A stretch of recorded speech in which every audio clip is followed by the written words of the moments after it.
Running back value drops off quickly, and if you don't use the early rounds to stock up, your fantasy team stock is going down. You should take wide receivers early. Why? Because wide receivers are the second most important position in fantasy. You simply can't have too many.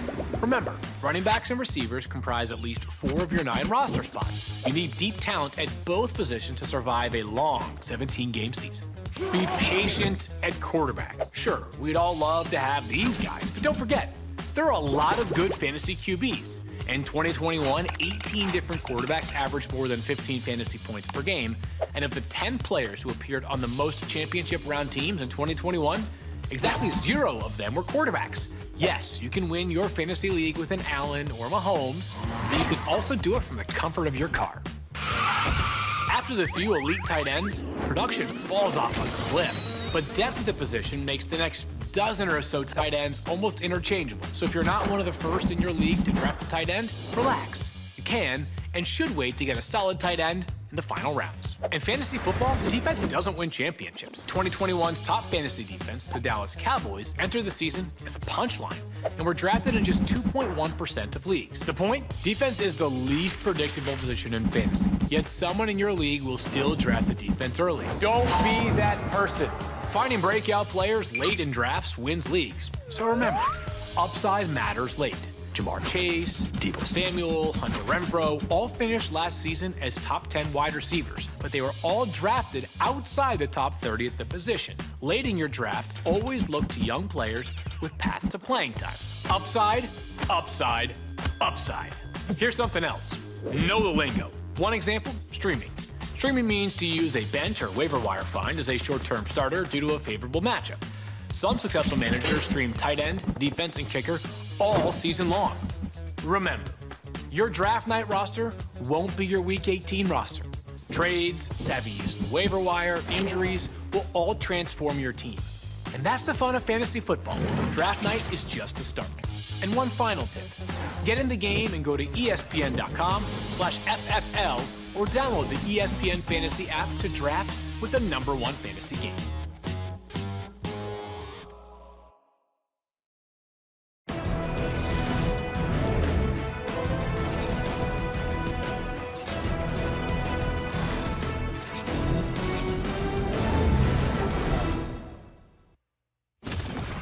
All right, it is the Fantasy Football Marathon Simulcast. That's right. We're going to make sure that you have fun the entire time. Erin Dolan, I'm Jason Fitz. I'd like to start by focusing on the important thing here. We are representing all of Neon on this. This was accidental. It was accidental. We look like a bunch of highlighters, but we're going to highlight some really good players tonight, so it makes a lot of sense. But it was, I know that was a good one there. It was not planned, just so everyone knows. It was on the fly. Yeah, well, you're going to see over the course of the next couple of hours, we're far better dressed than any of our coworkers, but we will get you caught up on everything you need to know. We're on the ESPN app. We're going to be on Twitter, Facebook, YouTube, everywhere. You know the drill. This has been a fantasy marathon that's been happening for hours. And now tonight, Erin, everybody's going to sit down and we're going to have our draft. This is where things get a little heated. Even though these are professionals, it's just like fantasy drafts we're at. I think everybody's got their players. Everybody gets a little snippy. I'm hoping that we do have some, professional trash talk, and I hope they lean into that a little bit here, with the draft and everything. You gotta really be for your people. Well, there's no doubt Damien Woody can trash talk, and in fact, he's got plenty. He'll be able to say, check out the draft order. I don't know how this was decided. I'm not. Woody's going to join us later. I'm going to ask Woody if he beat everybody up. I don't know, because the top overall pick in the draft goes to the biggest guy in the room, Damien Woody. You see after that, Clay Schefter. You would think that Schefter would have had some sort of insider knowledge on how this was going down. There's a lot to break down from this order. I got 2 of my guys from Daily Wager, Tyler Fulghum and Anita Marks. How did they get 9 and 10? What's up with that? I think you're slighting the sports betting team. We're going to have to really have a conversation about that after this. Mina Kimes sitting right in the middle, which I think on the draft for me is always the sweet spot. Like, I don't want to be at the beginning. I don't want to be the end, because this is a snake draft. And so I like being in the middle, because then at least my mind can rationalize what's coming next. Plus, Mina is arguably the smartest person in the room in every room she's in. So I feel like sitting in the middle, she's just going to be the stealthy, I'm going to take advantage of everything. Yeah, I kind of think she's not like a dark horse, but being in that spot, she's going to be so good. Yeah. So good. Well, and at some point, this is going to be such a strange NFL season that I think it makes fantasy and betting, something you cover a lot, so difficult because, frankly, you've got stacked divisions. Like the AFC West, not just because my beloved Raiders are the helmets next to me. The AFC West is going to be such a incredible division. You could look at it and say, hey, maybe all these guys put up huge numbers, but also I don't know. There's so much new. There's so many weapons. It's going to be a really interesting season to try and figure out. It's the one division that we've been talking about nonstop, the AFC West, because no one can really figure out how to handicap it. It makes sense because they're all really good teams. So it's going to be interesting. I'm sure we'll talk about that throughout the show, though. Well, in the AFC overall, I mean, you can make the argument, as some of our experts have, that there are basically 3 teams that aren't in the playoff mix in the AFC. The rest of them are. The NFC, on the other hand, looks like it's there for the pickings for some of the – there's only a handful of teams that look like they're going to stand out there. Well, I think that's also a case for why some people are trying to bet teams to win the Super Bowl in the NFC because it is an easier type of conference right now. So we'll see how that goes. But as you guys see, I'm not sure yet, but the Eagles helmet is behind me. We'll be talking about the NFC East. I'm a big, big Eagles fan. So. Yeah, there's a lot of hope for the Eagles this year, depending on what they do at the quarterback position. The quarterback at tonight's show that you're going to be watching throughout the course of the night is Field Yates. My buddy does it better than anybody. He's going to be responsible for keeping everybody somewhat professional, and then we'll see how this thing goes. Because if there's anything I know from doing this last year, and now again, Aaron, is that people will be fired up about the guys they fall in love with. And I know that we're going to see lots of Raiders drafted. That's my. It's early in the night, and I'm just going to keep the trash talking going. Every time we can come to you throughout the course of the night, we will keep you entertained, all in neon. In the meantime, the professionals, the big wigs, the absolute best of the best are hanging out. We will take you to the fantasy football marathon now. All been waiting for. That's right. A draft of all drafts as we continue on with the ESPN Fantasy Football Marathon. I am Field Yates, and I have 10 of my closest friends here ready to do the draft. They'll help you get ready for your season. And just a little bit of housekeeping before we begin. Let's give you the rules and how this draft works. Again, there are 10 teams. It's standard points per reception. We call it PPR. It's a snake draft. You start with 1, you don't pick again until pick number 20. You've got 60 seconds between picks in rounds 1 through 7, and then 45 seconds between picks rounds 8 through 12. We'll see how things shake out. Plenty of value to be had tonight, and there is a great group of people here. And we've got most of our cast here in studio right in Bristol, Connecticut, but we do have many others joining us, and let's take a look at the draft order before we say hello to our entire team. And that draft order, number 1 overall, picking first, having the opportunity to make the pick that everybody else is envious of, is Damien Woody, one of our great NFL analysts and a big part of our fantasy coverage this season. You see Mike Clay behind him, Adam Schefter, Stephania Bell, Mina Kimes, Eric Moody, Daniel Dopp. We also have Liz Loza, Tyler Fulghum, and Anita Marks. Did I just say Anita Marks and Tyler Fulghum? There they are right there from Vegas. What's going on, guys? Hey, we are happy to be here, but I see what you did after we crushed the draft last year. You stick us with the 9th and 10th pick in the first round because we're out here in Vegas. Come on, guys, that's not fair. Funny how that works. I'm not upset with the 9th and 10th pick. I like that we're making the turn. Watch out, baby. Well, Mina Kimes is not going to complain about having a late pick because she won the War Room League from the 15th slot last year out of 16 teams. So you can go ahead and flex on us right away, Mina. I'm just so glad you said it because I was going to say it, but since you said it, now I look humble. Yes, I did win. Yes, a lot of people are talking about how I'm probably the favorites to win this one as well. We'll see how it goes. I don't know. Anything can happen. We have Daily Wager coming on after our show. We're going to dive into the odds for the War Room in that very show tonight, so it should be a lot of fun.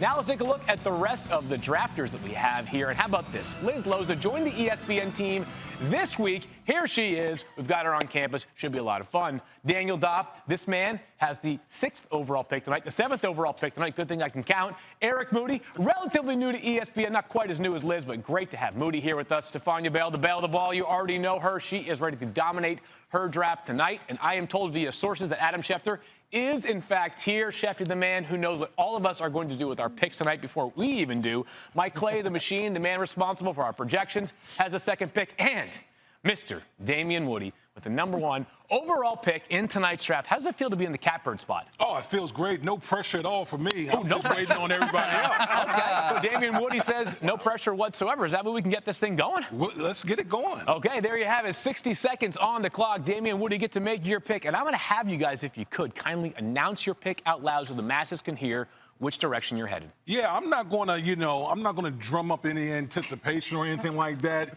I'm going Damien Woody goes. Jonathan Taylor, #1 overall from the Indianapolis Colts. Guy who basically led his position in every statistical category in fantasy football. You know he's going to get more of the same this year. But I got one bone to pick, though. Okay, tell me more. Frank Wright. Ooh. Okay, we talked about this on NFL Live today. Okay, this the camera I need to look at? Look, Frank Wright, all that nonsense you was talking about, pulling back the touches, no, sir, okay? I'm going #1 with you got. I need all the touches. I need it all. All the touches for Damien Woody and Jonathan Taylor, who last season led the NFL in rushes and rushing yards and rushing touchdowns. Rushes of over 20 yards, 40 catches as well. That all seems pretty good. But Frank Reich said something to the effect of, you can't ground and pound your way to a championship. Yeah, you can. A fantasy championship. That's right. That's what really matters here. No surprise there as the #1 pick goes to Jonathan Taylor. Mike Clay, this is where things get really interesting, though. Pick #2. Maybe. Do they? I think so. I don't Interesting think so. to me. Well, Apparently not so much. I mean, kind of a layup here. I'll take Christian McCaffrey. Come on, the guy is so good at football. Even last season, right? Yeah. Missed a lot of action. His worst game when he played in full, didn't have an injury, 24.7 points. 24.7.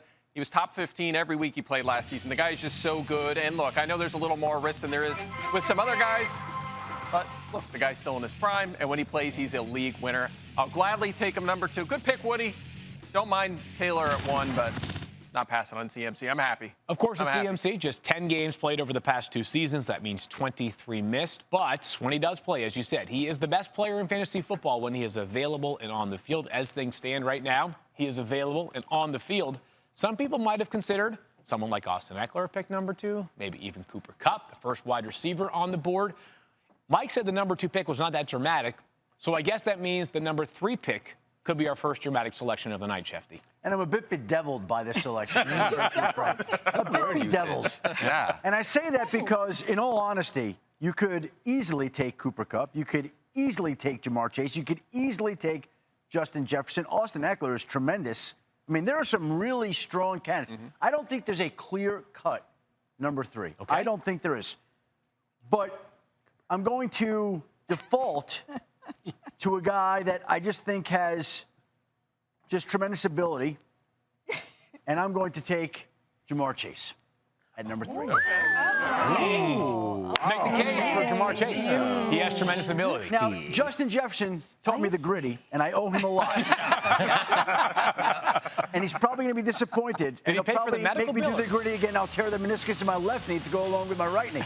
But, I mean, Jefferson and Jamar Chase, to me, flip a coin. And, again, I'll just be Chase there because Chase isn't going 3 anywhere else. He was 4th in the NFL in receiving yards last year. He was 18th in targets. He was a big play waiting to happen. And if that volume increases this year, watch out. Yep. Wouldn't surprise me if we have at least 3 wide receivers go in the first round. But Stephania, only 1 so far. 4th overall pick is yours.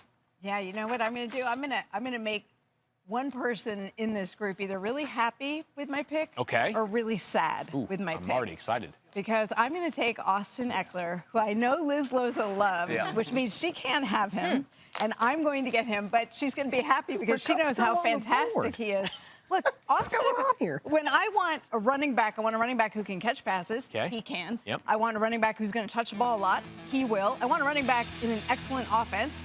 Done. Box check. And oh, by the way, I want a guy who gets it about fantasy football.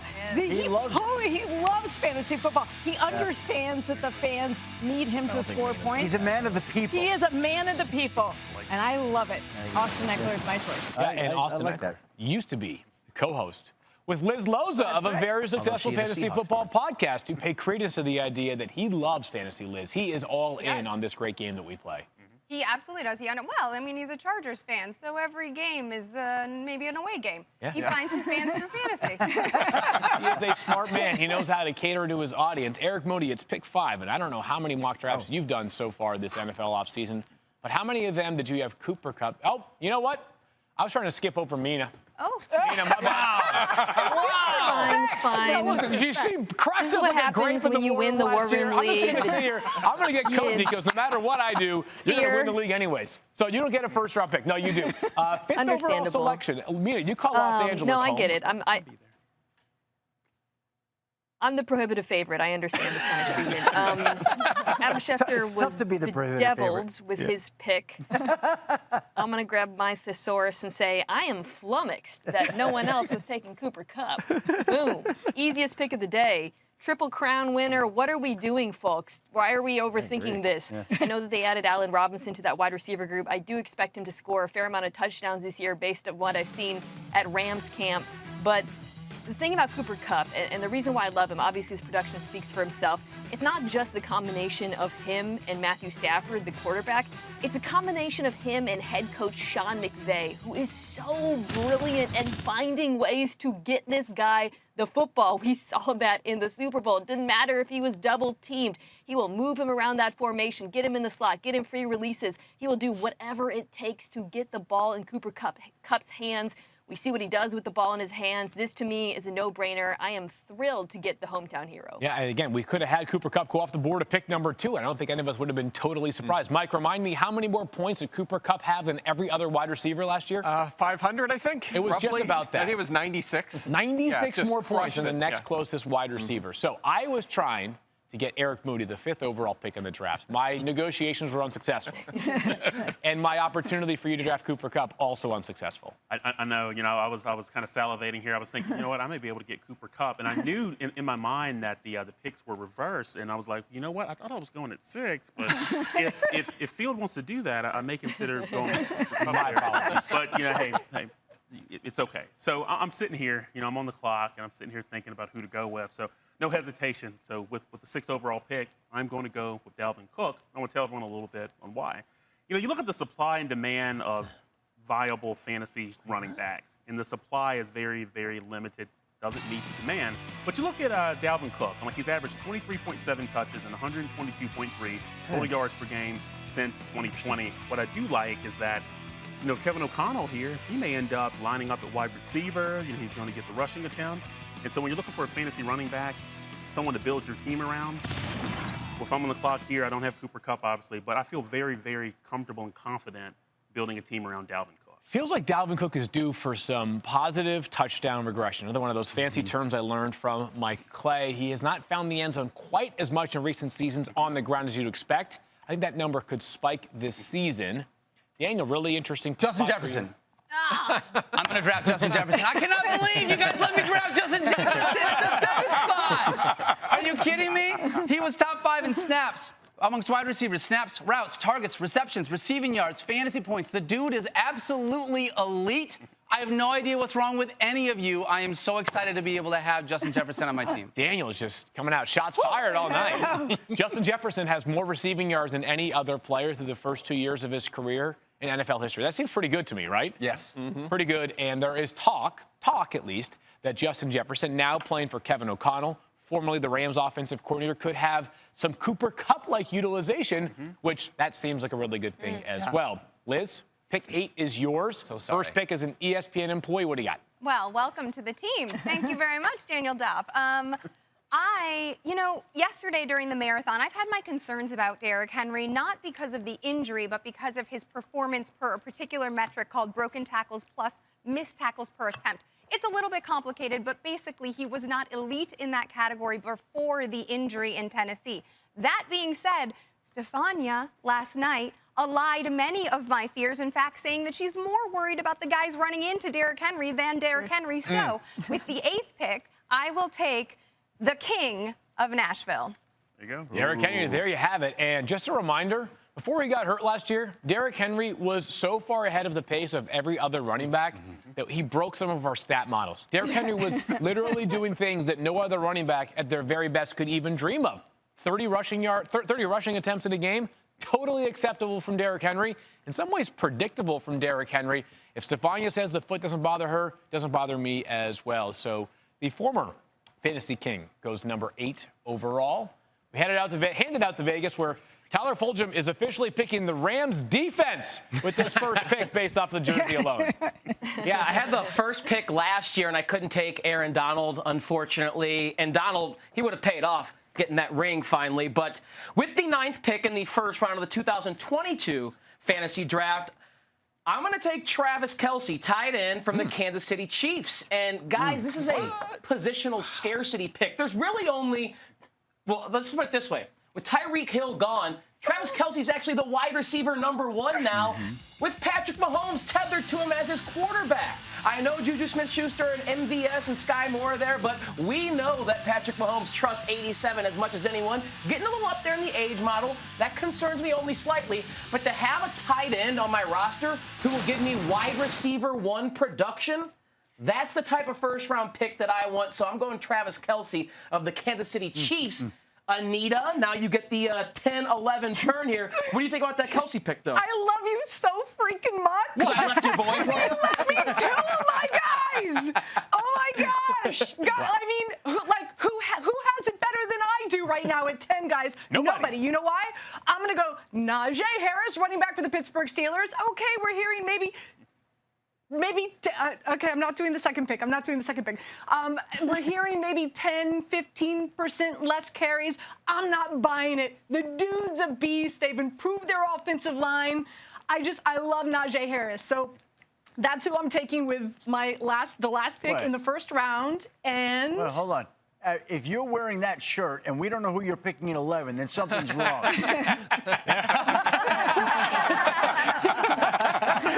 Yeah, don't reveal your She your turned hand in here 2 cards at once. So here's the thing. Flying out here to Vegas, I must have participated in at least 10 mock drafts, and not one of them did I have the ability to have 2 of the running backs that I covet available when I make the turn. I love you so much. Hey, you're my girl. Tyler, I love you so much. Teamwork makes a Left them dream for work you. out there in Vegas. We're not going to spoil pick 11, but there is a ton of wide receiver talent still on the board. So the first 10 picks of our ESPN Fantasy Football Marathon Draft. Tyreek Hill, you heard of him. Deebo Samuel, you heard of him.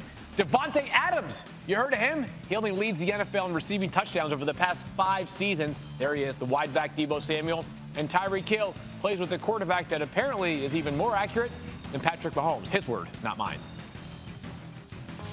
Stephania Bell here. Have you heard of the ESPN Fantasy app? Your portal to the best fantasy football experience on the planet? With the ESPN Fantasy app, you are in control. From customizing your leagues to inviting friends to running your draft, it's all in there in a simple, easy-to-use layout. During the season, use it to add and drop players, propose trades, and track your progress in real time from virtually anywhere. Fantasy becomes reality when you download the ESPN Fantasy app. All right, they're done, which means we're back. Erin Dolan, Jason Fitz breaking down everything during the breaks here. And Erin, not a lot of surprise at the top. Running backs go early, went off. We knew that. That's what we expected. We knew Jonathan Taylor most likely was going to go #1. So this is not a surprise. We know the running backs. Everyone loves to take them right away. So are you have any reservations towards this? Because I do, a little bit. I think there's a little reservation for me with Christian McCaffrey second overall. And I know all of the apps are telling you to take him. I don't know what the quarterback situation is going to be there. Health has been an issue year in and year out. I have a little bit of a hard time with that. And if Baker Mayfield ultimately ends up starting, he loves to pass the ball. I don't see Christian McCaffrey. There's a lot of issues going on, I think, with Christian McCaffrey as well. Because it wasn't just injured last season. The past 2 seasons, only played in 10 games. Well, and then I think the surprises continued. Third overall, Schefter taking Jamar Chase. And look, I love Jamar Chase. I love Joe Burrow. We all love Jamar Chase and Joe Burrow. But Justin Jefferson sliding all the way down while you're taking Jamar Chase. I don't know. Questionable things. I think we're a little bit of Super Bowl bias going right there. A little bit. Just a little bit. But honestly, if I was going #1 overall, I think I still would have taken Derrick Henry. I would have done what Liz did. I know that's maybe a bold take there, but he's going to be running like crazy this season for the Titans. I mean, they're certainly not going to throw the ball more given the situation. Their wide receivers are just gone at this point, so what are you going to do? The biggest question they're going to have in Tennessee is it more challenging without great wide receivers? We'll go to one of the greats, Damien Woody. Woody joining us. He's on the broadcast, had the first overall pick. Here's the most important question. Did you beat everybody up to get it, or did you just walk in and say, I'm taking the first pick? Because you're the big man in the room. You get what you want. Yeah, I'm the biggest guy, so I don't have to beat anybody up. I can just, demand what I need, and then it all came to fruition. You're not wrong. Were you surprised? We're breaking down some of the surprises. Was there anybody in there that really surprised you? I would say the Travis Kelsey one. The Travis Kelsey pick surprised me a little bit, but I understand the rationale. Picking a tight end that early, maybe a little bit of a head scratcher, but there's only going to be a few of these tight ends that's going to get picked relatively early, and then it's going to drop off a cliff. So I understand the reasoning there, especially with Tyreek Hill moving on to Miami. And tell us, how much analysis went in to picking Jonathan Taylor at number 1? Absolutely zero, okay? Like, that was probably the easiest pick I've ever made in sports in my whole life. Like, I literally rolled out of bed. I've been thinking about this pick all day because it was that easy for me picking number 1 overall. All right, real quick before we let you go, Woody, what's the snack game? You got any, did they get you something to keep you fed? Man, I'm going healthy. I got like an apple and just water. I don't want to fill up my body with any junk, just the good stuff to keep me going. Well, you're the best, Woody. We appreciate you. Get back to work, brother. I got you, brother. I love this. Woody eating an apple while I'm sitting over here thinking in my imagination they got all sorts of jelly beans and fun snacks and chips and so I had a Kit Kat for dinner. I chose a Kit Kat. It's pretty bad. All right, we'll go back to Field Yates right now. Yates here with the make or break rules for drafting a winning fantasy football team. Focus on value. All fantasy positions are not created equal. Last season, only 9 running backs suited up for at least 14 games and average at least 15 fantasy points per game, compared to 16 wide receivers who did the same. Running back value drops off quickly, and if you don't use the early rounds to stock up, your fantasy team stock is going down. You should take wide receivers early. Why? Because wide receivers are the second most important position in fantasy. You simply can't have too many. Remember, running backs and receivers comprise at least 4 of your 9 roster spots. You need deep talent at both positions to survive a long 17-game season. Be patient at quarterback. Sure, we'd all love to have these guys, but don't forget, there are a lot of good fantasy QBs. In 2021, 18 different quarterbacks averaged more than 15 fantasy points per game. And of the 10 players who appeared on the most championship round teams in 2021, exactly 0 of them were quarterbacks. Yes, you can win your fantasy league with an Allen or Mahomes, but you can also do it from the comfort of your car. After the few elite tight ends, production falls off a cliff, but depth of the position makes the next dozen or so tight ends almost interchangeable. So if you're not one of the first in your league to draft a tight end, relax. You can and should wait to get a solid tight end in the final rounds. In fantasy football, defense doesn't win championships. 2021's top fantasy defense, the Dallas Cowboys, entered the season as a punchline and were drafted in just 2.1% of leagues. The point? Defense is the least predictable position in fantasy, yet someone in your league will still draft the defense early. Don't be that person. Finding breakout players late in drafts wins leagues. So remember, upside matters late. Jamar Chase, Deebo Samuel, Hunter Renfrow all finished last season as top 10 wide receivers, but they were all drafted outside the top 30 at the position. Late in your draft, always look to young players with paths to playing time.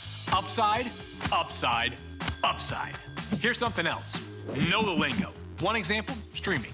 Streaming means to use a bench or waiver wire find as a short-term starter due to a favorable matchup.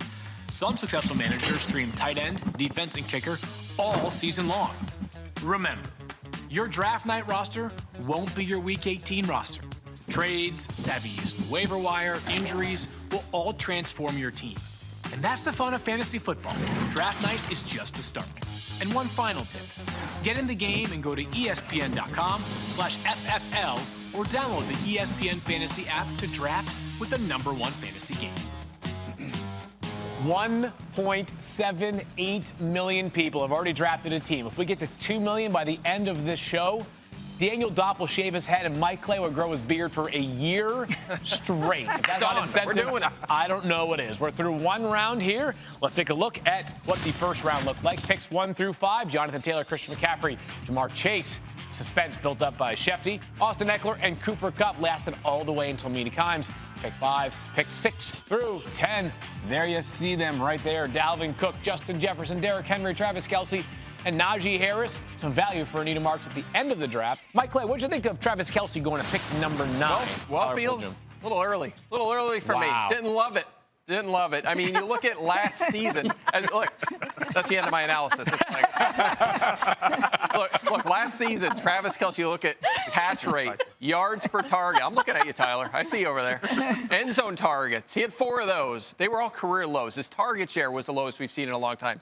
He's 33 years old now. And frankly, you took the wrong tight end. How about Mark Andrews coming off a career year? He had 14 end zone targets. The guy is 6 years younger. That is the right first tight end to come off the board. this season, and also they should be coming off the board late in round 2. Not late in round 1, Tyler. Come on, buddy. Patrick Mahomes is still the QB in Kansas City, right? And he's got to throw to someone. Is he going to throw for 3,000 yards this year or closer to 5,000? I like having a tight end who has put up some of the most prolific tight end seasons in the history of fantasy football, Mike Clay.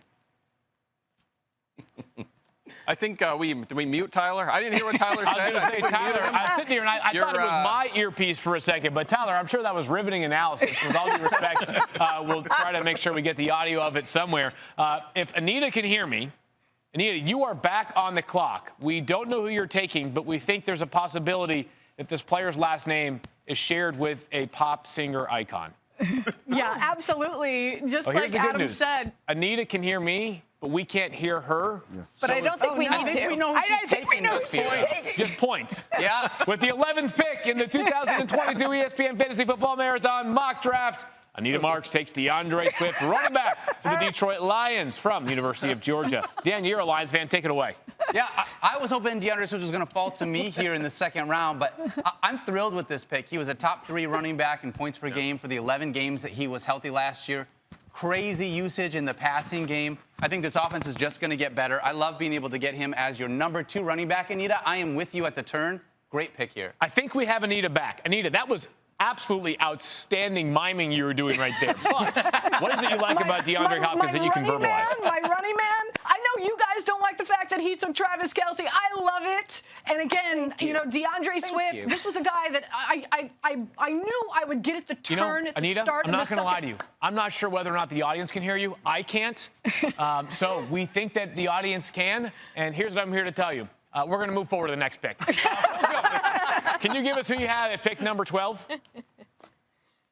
Tyler Fulghum, if you can hear me, I'm going to be taking running back Saquon Barkley of the New York Football Giants. There we go. Hey. Like it. So I hope you can hear me. I hope Mike Clay can hear me too, because he may not like this pick as much as he liked the Travis Kelsey pick. But I think this is an opportunity here, because he's an Eagles fan, I know that. So he's not rooting for any Giants. Saquon Barkley, I think this is an opportunity to get a guy who's a true 3-down workhorse, goal line, and pass-catching back for the Giants. If Brian Dable is as good as I think he is, that offense should score twice as many touchdowns, which will make them just about league average instead of one of the worst in the NFL this season. And Saquon could catch 50, 60, 70 balls, get 1,000 rushing yards, and score 10 on the ground and 4 or 5 more through the air. I think this is where I'm at right now. One of the last opportunities to get a guy who has that true fantasy winning profile at running back. He doesn't come off the field, and he scores in every single way. Passing game, running game, goal line, have it all. So maybe that's more. A little more off the board than Travis Kelsey, but I love Saquon as my second pick. Improved offensive line. There we have it. Let's pick up the pace here. Move on to Liz Loza for your second pick. Well, there's a lot of receiving talent left on the board. I am choosing between 2 different receivers. One is reuniting with a college teammate, and the other one is the QB1's wide receiver one, so that's the way I'm going to go. I am going to select Stefon Diggs as my first wide receiver and second pick of the game. 10 touchdowns last year, even if his yardage came down a little bit from the year before. Okay, there you have it. Hard to argue with Stefon Diggs in the second round. Daniel, you're back up again. Yeah, I really wanted Deandre Swift, as I said. Wonder why? I'm going to go with Joe Mixon here. Listen, Joe Mixon, 3rd in total carries last year and carries inside the 5-yard line. He's on an elite offense. He is going to have goal line touches. I wish he would get a little bit more work in the passing game, but Joe Mixon, as my RB1 here in the second round, I'm good with this. Yeah, crazy rushing volume last year for them, and I hear the Bengals are going to be good at offense again this year. Eric Moody, you're back on the clock. I'm in a little pain because you took Joe Mixon. Yeah, I did. You took Joe Mixon from me. That hurts quite a bit. But you know what? I just got a breath of life, and for this pick, so round 2, pick 5, I'm going to go with Alvin Kamara. Okay, there you have it. So, I'm a Saints fan, so hey, I'm letting everybody know this isn't a homer pick. When you look at his volume that he's gotten, Very active as a runner and as a passer. Love him quite a bit. That's who I'm going with. And recent reporting from our colleague here, Adam Schefter, has indicated the possibility that he could not be suspended until next season. We'll see there, but there's at least a chance that could happen, right, Chef? This might be pushed back to next year. Yeah, everything keeps getting pushed back, and the more that happens, the more you think that any discipline that will happen to Alvin Kamara might be in 2023, not 2022. Okay, so after Eric Moody, we skip ahead to Stephania Bell. I'm kidding! Wait. Anita! Mina's back on the clock. That was a joke. The first one was a mess up. This one was a joke. Mina, you're up. Okay. I'm really tempted by a certain tight end whose name has been mentioned, who I think is going to be a target monster. Yeah, Noah Fant, Mina. I love it. Noah Fant, baby. Daniel said Noah Fant at the same time. Okay. I can't blame you there. Just keep hitting me with the Seahawks running back jokes, please. I'm going to go with Aaron Jones for a couple of reasons. It's split backfield with A.J. Dillon. He does get some carries at the goal line, but with that wide receiver group being what it is, as much as we love future Hall of Famer Romeo Dobbs, they are going to target those running backs a lot. They already do like to target them. I think Aaron Jones is going to get a lot of scrimmage yards behind what still is a very good offensive line. Aaron Rodgers trusts him in both phases of the game. I just think that he's probably the most reliable of these wide receiver running backs, even though there are a couple ahead of him on my board. By the way, Mina, earlier today, Aaron Rodgers said of Aaron Jones, I could see him getting 50 catches this year. I think that's a conservative estimate, to be honest with you. Yeah. Here we are, pick 17, and a certain 49er still on the board. Stephania, you can pick with your head, your heart, or both in this instance. I know. Well, Mina skipped the Seahawks, so I feel like I should pass the 49ers at this point. Do what you want in your team. That's true.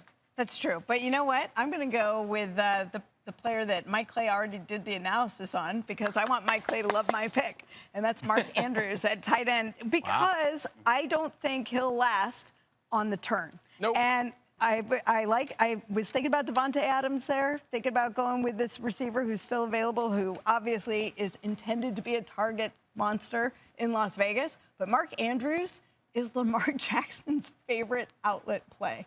And there's a big drop-off at tight end after him. I'm with Mike. I have Mark Andrews ahead of Travis Kelsey this year.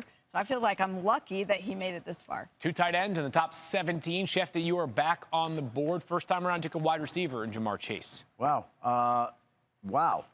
I just can't believe some of the talent that's still on the board here. And the problem, Jeff, is when you say wow, for all we know, like a superstar could be getting traded and you're just learning about it from a source. So you got to be a little more clear when you say wow. I am looking at this spot right here, and I'm going to go with none other than Devante Adams. I wasn't planning for the wide receiver, but it's I mean, he's sitting there. He's a great player. Like, I'm not going to overthink that one. Devante Adams. Pick 18 for Devante Adams, who has 69 receiving touchdowns over the past 5 seasons. The guy is simply unstoppable. I know it's a different offense, different quarterback. And he's got a connection with Derek Carr that dates back a long way. So I know it's not playing with Hall of Fame quarterback Aaron Rodgers, but I think these guys are going to get along pretty well. Well, with some great success over the next few years, Derek Carr could literally be in the Hall of Fame conversation. Check the numbers. If they win a Super Bowl, he would certainly be in the mix. Mike Clay, you're back on the board. Pick number 19. You have been patient. I cannot believe the Deebo Samuel disrespect in drafts right now. Agreed. I cannot believe he's available this late in drafts. Look, you look at the first half of last season, right? Barely touched the ball as a runner, right? It was mostly as a wide receiver. Yeah. He was number 2 in fantasy points per game. Then they switched him to a dual role, right? The what do we call it? Wide back? Is it wide back? Wide back. You're picking, by the way. You're not just giving this analysis to pivot, are you? No. Okay. I'm not. I'm going Deebo Samuel. That's the pick. For graphic purposes, I'm just asking. I thought that was clear, but my apologies. So then he plays the wide back role. He's 4th in fantasy points per game, right? So no matter how they use him, it doesn't matter. I don't care if he runs. I don't care if he just plays wide receiver. The guy is tremendous. He's my pick here, easy one. There you have it. Now, Damien Woody, you, my friend, have been waiting a long time. Trent Williams still on the board. Quentin Nelson still on the board. You've got a couple other, a lot of notable offensive linemen still available for you. Which way are you going instead? Yeah, I would love to pick an offensive lineman. That's allowed. It's your team. I'm a lineman at heart, but I'm going to go with CeeDee Lamb. Yeah. The one thing we talked about with CeeDee Lamb is, the past couple of years, his target share has been meh.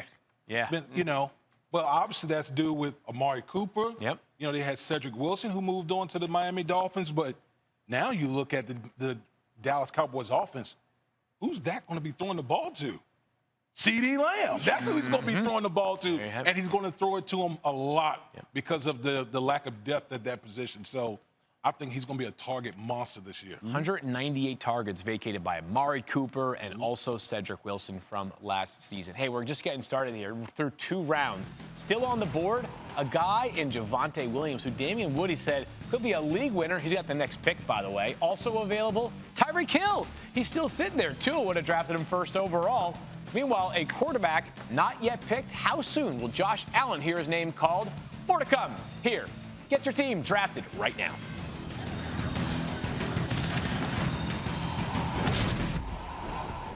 All right, we're back at the house in Neon. Erin Dolan, Jason Fitz, getting you caught up on everything during the breaks. And obviously, Erin, a little bit of a surprise for some of us in the room because we saw in round 1, Kelsey goes off the board. In round 2, we see Mark Andrews go off the board. So 2 tight ends off the board. Yep. Neither of them named George Kittle.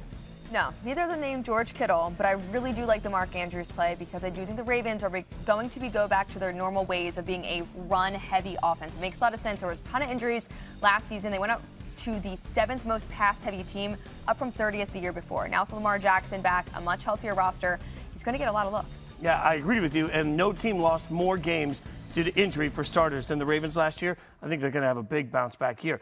Kittle also speaks a little bit to the quarterback conversation because at the end of the day, we have no idea who Trey Lance is as a quarterback. The last time we saw any meaningful football from him, it was at North Dakota State. I think any sort of a guess right now about what to expect from the weapons in San Francisco is just that. It's a guess. It is a guess, and I feel like a lot of analysts are really big on Trey Lance. I'm personally not seeing it just yet for me to make a hard, solidified stance on that, but it's a little iffy for me. And that's one of the reasons why I've said all the time on Spain and Fitz, a great radio show you can check out on ESPN Radio, 7 to 9 p.m. Eastern, Monday through Friday. Frankly, if I'm the 49ers and I get stuck with Jimmy G still on that team, I'm good with that. I want a backup plan. In the meantime, we need no backup plan when we have Anita Marks hanging out with us. Anita, you're doing a great job. You go big on the running backs. Was there any sort of consideration for you, because it's a long time till you pick again, any worried about not going wide receiver? Yeah, again, flying out here, I must have participated in at least 10 mock drafts on that very long flight from New York. And not one of them was Najee Harris still available for me at 10 in the first round. But because the wonderful and fabulous Tyler, who I work with, picked Kelsey, I was just like, are you kidding me? 1-2 punch. I knew that I was going to get Deandre Swift on the back end at the start of the second round. Listen, he plays over 70% of the snaps for the Detroit Lions. I do not anticipate him getting anything less than, let's say, 200-plus carries, maybe 70-plus receptions. He's going to be a big part of that offense. So the fact that I can make the turn with the 1-2 punch of Harris and Swift, to me, I've already won. I've already won the league. I've already won the league. Anita, let me know though quickly. Are you betting with your head or your heart here? How are you picking this, considering your shirt? When it comes to fantasy, come on, Erin, we've been working together for a while now. You know me. You got to leave your heart at the door, especially in fantasy. You got to leave your heart at the door. No heart picks here. I think both these running backs are going to have a massive, massive volume. Anita, you got to get back to work. Thanks for hanging out with us, my friend. We appreciate you. In the meantime, I think we're going to get everybody right back to set here. It looks like they're going to be, we're getting ready to kick off the third round. Damien Woody hasn't picked in a long time. Yates here with the tips and tricks you need to dominate the season. My suggestion, do your research. And there's no better place to start than the ESPN Fantasy app with the Fantasy Focus podcast and all the latest projections from Mike Clay. Need more? We provide the sleepers, busts, and breakouts you need to know, and now you can download our cheat sheet straight from the app to your phone. Want to put your skills to the test? Join our beginner, pro, or expert mock draft to compete against players of the same caliber. Targeting a specific player? We've got you covered. Just use the Draft Q feature to stay on track and never miss the right pick. It's so easy, you can draft from anywhere. Just go to ESPN.com/FFL or download the ESPN Fantasy app now. Here we are. We are back through 2 rounds. Take a look at round 2, picks 11 through 20. We start with Deandre Swift, Saquon Barkley, Stephon Diggs, Joe Mixon, Alvin Kamara, pick 15, the hometown kid for Eric Moody. Mina Kimes continues her strong start with Aaron Jones, Mark Andrews goes 17th, and Shefty lands Devante Adams all the way at pick 18. That was surprising, as was Deebo Samuel going to number 19, plus CeeDee Lamb at pick number 20. Mike Clay, what is the theme of round 2 as you look at it on a macro level? It was mostly chalk, actually, right? Nothing too out of whack here. Love the value on Devante Adams and Deebo Samuel, of course, at 19. Biggest You like your own pick. Yeah, interesting, right? Biggest reach so far of the draft, other than Travis Kelsey, is Saquon Barkley. So now I can't really say, I'm not really allowed to say anything else on Saquon Barkley. By rule, I need permission from Stephania after what happened last season if you watch this draft, but I will just say, a little early for my liking. Fulghum, defend yourself. Well, we will later go back to my draft from 2021, and my strategies have worked out. But Travis Kelsey is tied to Patrick Mahomes. I like that. And Saquon Barkley is going to be on the field 85% of the snaps for the Giants. That's how I'm defending myself with those picks. That's weird how he didn't say who Barkley was tied to. He said who Kelsey was tied to, but just saying. Brian Dable. How about Brian Dable? That's who he's tied to. That was a good Jason retort right Garrett. there by Fulghum. Not that was Jason actually Garrett. a good retort. All right, so Saquon Barkley goes number 12. Just from my seat, and I have no skin in the game here. I'm just the person sort of hosting this event. Devante Adams certainly stood out. Deebo Samuel certainly stood out. We see some running backs going early. Deandre Swift, I feel like Mr. Eric Moody could be kind of underrated this year. I think people know how good he was last year, but they don't realize he's a top 5 running back in fantasy football last season. His upside in the passing game is ridiculous. Thoughts on Deandre Swift? You know what? Anytime DeAndre Swift's name's mentioned, I get excited because I think one thing, and hey, Woody, you're gonna like this. You look at this Lions offensive line, right? How this Lions offensive line has improved. They're surrounding Jared Goff with playmakers, essentially replicate what he was able to do in Los Angeles. But when you bring all that together, you look what Todd Gurley was able to do. And I think DeAndre Swift is very capable of that type of production. You know what? From the time they moved on to Damien Woody, that offensive line upgraded. Yeah. That is true. That is very true. You know what? Hey, Schefter, you know what else they did when the Lions brought Damien Woody aboard? They got his 7th kid through college. Yes, they did. Yes, they did. Very appreciative. It worked out for everybody. That's and right. Speaking of Damien Woody, you're back on the clock here as we are into the 3rd round. First pick, you have already taken Jonathan Taylor and CeeDee Lamb. Where are you going? Well, before you went to Breakfield, there was, I think it was the word I'm looking for, it's called foreshadowing. When you talked about a certain individual in Denver. Yeah. So my pick is going to be Javonte Williams, okay? This is a guy that obviously had a 50% share with Melvin Gordon in the backfield, but I don't think that's going to be the case this year. Yeah. I mean, you're talking about now guys, 22-year-old back who's about to explode this year. Melvin Gordon's a fine back, 29 years old. I think the lion's share for the Denver Broncos in that backfield is going to be Javonte Williams. I expect him to have a huge year this year. And on top of the opportunities, they're probably going to score a lot more this year with Russell Wilson at the control panel, so the opportunity for touchdowns should spike as well. Mike Clay, who's been judging our picks and seems to like his own the best. That's weird. You're up now at pick 22. That is weird. That is weird, right? I do like that pick. I'm in on Javonte. I'm with you there. I'm going with Tyreek Hill here. I'm going to get Tyreek Hill. Look, we're not valuing him how we were when he was with Patrick Mahomes and in this Chiefs offense. But last season, teams ran a ton of cover 2 against the Chiefs, right? They tried to shut down that passing game. What did Tyreek do? He had a career high in targets and receptions, right? A lot of high in weeks, a little inconsistent, but still very productive. I think he'll be fine. He loves his new quarterback. We know that for sure. I think Tyreek will be a mid to back end wide receiver 1. I'll take him here in the 3rd round. Moving on to pick number 23, Adam Schefter so far has a wide receiver first in Jamar Chase, and then another wide receiver in Devante Adams. I believe the lone drafter without a running back on his roster through 2 rounds. Schefter, will you break that streak? Yeah, well, I think because of that, I mean, I'd be tempted to take a lot of different guys here. Man, I'm looking at this, and I am tempted. Ooh, boy. A lot of running backs staring at you. Mm-hmm. There are, aren't there? But there's some more wide receivers out there, too, Adam. A lot of kickers left. Stop it. Listen, I wouldn't have gone into this draft thinking that in round 3 my pick would be one Leonard Fournette, but he's still there. Yeah. He's a good value. He's going to be the top back on a productive offense. We'll go Leonard Fournette and make him my RB1. You know, Schefter, a lot of people have talked about how the Bucs offensive line along the interior is an entirely different group than last year.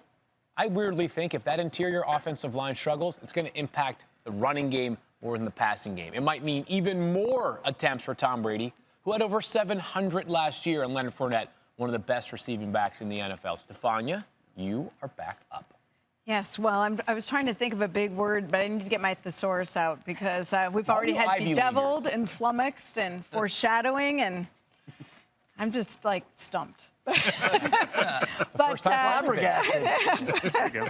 here's the thing. Earlier today, we did a podcast, and one Mike Clay referred to stacking players as gross, I think was the word you used. Yes. Well, yeah. If in a 10-team league. But I'm going to do something where I'm going to take a player from the same team, but a different position.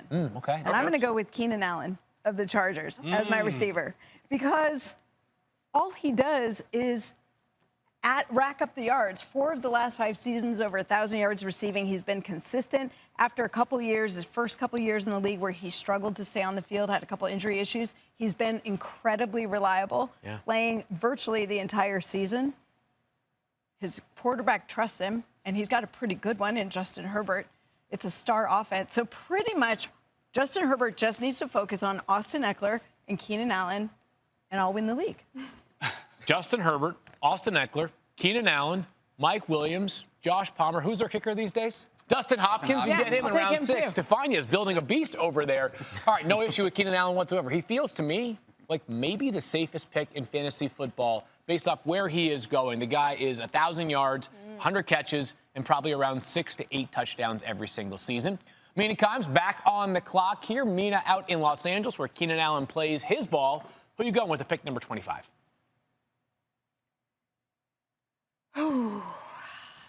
Taking a running back in a Cliff Kingsbury offense, do I dare? Yes, I do. I'm going to take James Conner.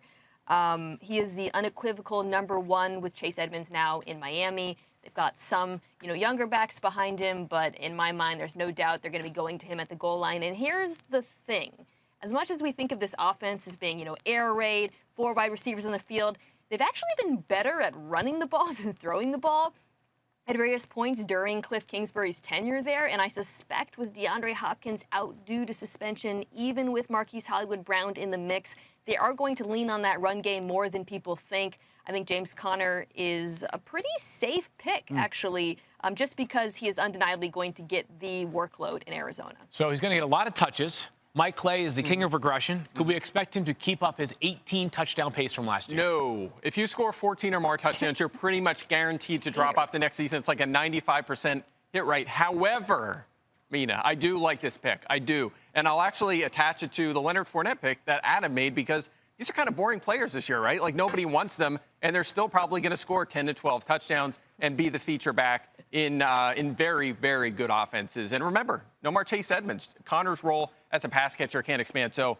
I like it. I think these are savvy picks here in the 3rd round. I hope that he can handle the increased workload. That's the thing. Has never been able to be on the field for a full season. Have you accounted for the alternate helmets in your projections this year?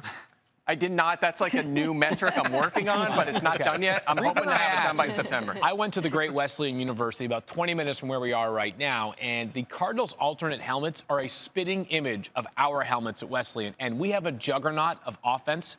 So if James Conner wears the alternate helmet in a couple weeks, might have RB1 value. Not like top 10 running back. Like I'll work on that. RB1. Hashtag analytics. I'm on that. Got that dialed in for the next round of projections by Clay, a man of many traits. Eric Mooney, back on the clock. Your 3rd pick so far.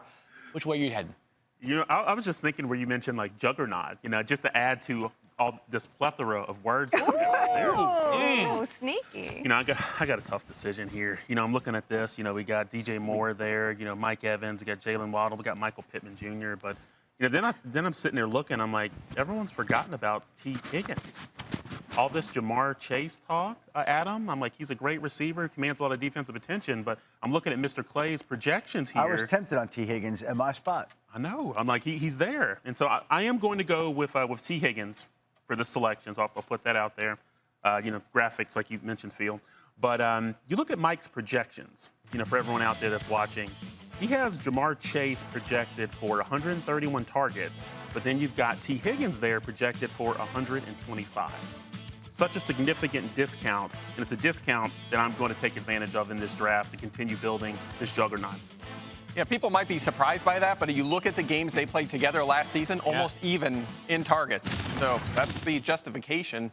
T. Higgins, very good too. I think Chase's targets can go up this season.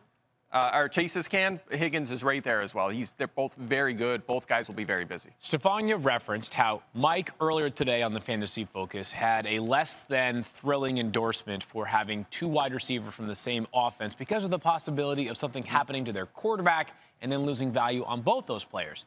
Schefter just teased the possibility of potentially taking T. Higgins to pair with Jamar Chase.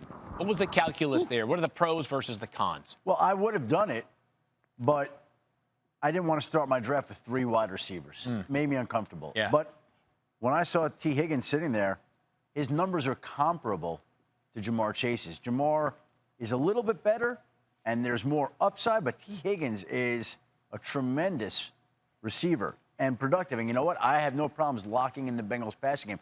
And if my second pick, Devante Adams, had been one of the running backs, Kamara or Aaron Jones or whoever, I would have stacked Bengals receivers and been perfectly okay with that. I am 100% convinced that the only reason why the Bengals did a naming rights deal for their stadium, now Paycor, not Paul Brown Stadium, is because they got to pay T. Higgins, Jamar Chase, Joe Burrow over these next couple of years. They're going to have a Golden State Warrior. Pay Joe, that's right. They're going to have a Golden State Warriors type payroll in the next couple of years. Daniel Dopp. Yeah. Caught a touchdown pass from Russell Wilson, which is always a fun fact to weave in when you can. You're up. So I was going to have a tough decision because I love T. Higgins falling, but I took Joe Mixon early on in the draft. So I was in that same spot. I'm really glad that Eric took him so I didn't have to worry about it. And I'm going to go with Mike Evans here. Great pick. Yes. Especially having Justin Jefferson, I have a guy that's a target monster. And with Mike Evans understanding that sometimes targets aren't always there. He's that big play potential. He is the touchdown guy. He's been a top 12 wide receiver each of the last 2 years, but understanding that he doesn't have as many targets as everybody else. I love being able to pair him on my roster with Justin Jefferson, who is a target monster, and getting both of these guys I love as my top 2 wide receivers because Mike Evans is still, I think, a wide receiver 1, and he's my wide receiver 2 on my team. Schefter, I have to ask you about Tom Brady because as of right now, Tom Brady is not with the Tampa Bay Buccaneers. Is there any concern about his availability for you? I don't believe there's any concern. I fully expect that when the Bucs are back from week 1, that my running back, Leonard Fournette, will have his quarterback back. Okay, and most importantly, get your priorities straight there. The Bucs last said they expect Tom Brady back with the team after their August 20th game against the Tennessee Titans in the preseason. Liz Loza, you are back on the clock here. I can't tell. That's a very contemplative look right there. Well, there are some interesting running backs, and I have gone off script for this draft. I've done a million mocks, it feels like, over the summer, and I've taken Derrick Henry in 0 of them. So I'm thinking about moving, but you know what? I actually have a question for Mike Clay. Do you like Cam Akers? Love Cam Akers. Doesn't matter. Third time's a charm. I'll be back. Wow. Because Sean McVay loves Cam Akers. He loves a single running back backfield, and Cam Akers coming back from that Achilles again. Stephania lied any feelings or fears about it last night. I think he's going to be awesome. He averaged 22 carries and 118 scrimmage yards down the stretch after being anointed post Todd Gurley's injury in 2020. This is his backfield. He's attached to Matt Stafford. He's attached to a lit offense. And most importantly, he's attached to Sean McVay. So please, as my RB2, I would love to have Cam Akers. There you have Cam Akers, 28th off the board overall. As we're getting close to the end of round 3 of our Fantasy Football Marathon Draft. We head back out to Vegas right now. Tyler and Anita back up. Tyler, you get 1. Anita, you get 2. Liz ingratiating herself to me by roasting Mike Clay right there after he's been roasting my pick. So I love her and what she did right there. I don't know how Mike's going to feel about this. This is what I did last year. First quarterback off the board, Josh Allen. Whoa, he was QB1 2 years ago. He was QB1 last year. I see no reason why he won't be QB1 again this year. Along with the passing, of course, we get a guy who acts as like a fullback near the goal line. He scores rushing touchdowns, which makes him so valuable. His floor is always 20, 22, 23 points. So give me the first QB off the board like I did last year with Josh Allen. I'm going back to the guy who was the favorite to win the league MVP this year. Okay, there you have it. Our first quarterback off the board. Second to last pick in the 3rd round. Mike Clay, too early? You know what? I wouldn't have done it, but I'll allow it. He is. I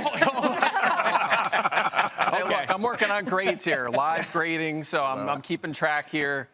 Look, he has 63 more fantasy points than any other quarterback over the past 2 seasons. The guy is so good. I mean, I don't think people realize he was below average in yards per attempt and completion rate last year, below league average, and he still was the #1 quarterback easily. So I'll give it to you, Tyler. Okay, there you have it. Tyler finally in the good graces of Mike Clay. Anita Marks has just 1 pick, and Anita has more wardrobe changes than the Academy Awards host. I think I knew what that is. Now I know who it is in your shirt. Anita, if that's not your 3rd-round pick, don't spoil the beans in your 4th-round pick. But who are you taking at pick number 30? I've learned my lesson now. I know how this show operates, so I won't spoil it. Yes, I'm wearing A.J. Brown. I'm going to go A.J. Brown with this selection. And by the way, Mike Clay, shame on you. Did you not get the shirt I sent you, dude? Wow. Why aren't you wearing your A.J. Brown shirt I'm for the show supporting my today? racing league tonight. I have yours back here, though. Maybe I'll make a switch at some point. So I have it in my possession. I mean, listen, I love this. I love this Eagles team. I love this Eagles offense. He's going to be a big stud, a big star in it.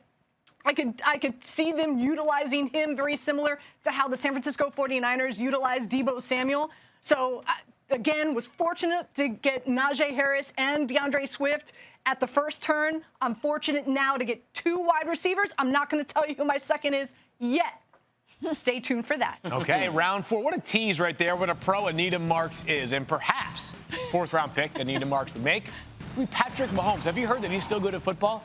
He's also still available in our draft right now. Patrick Mahomes, who's probably going to throw for like 4,000 yards through like 10 games. Justin Herbert, also still available. He's going as quarterback 3 in most drafts on average. And speaking of drafts, if you are not one of the 1.812,921 people that have drafted a team so far, join the party. If we do not have 2 million people by the end of the show tonight, I'm not sure what I'm going to do, but it's going to be probably pretty crazy. Join the party, get to 2 million. Coming back with more. Round 4 is next.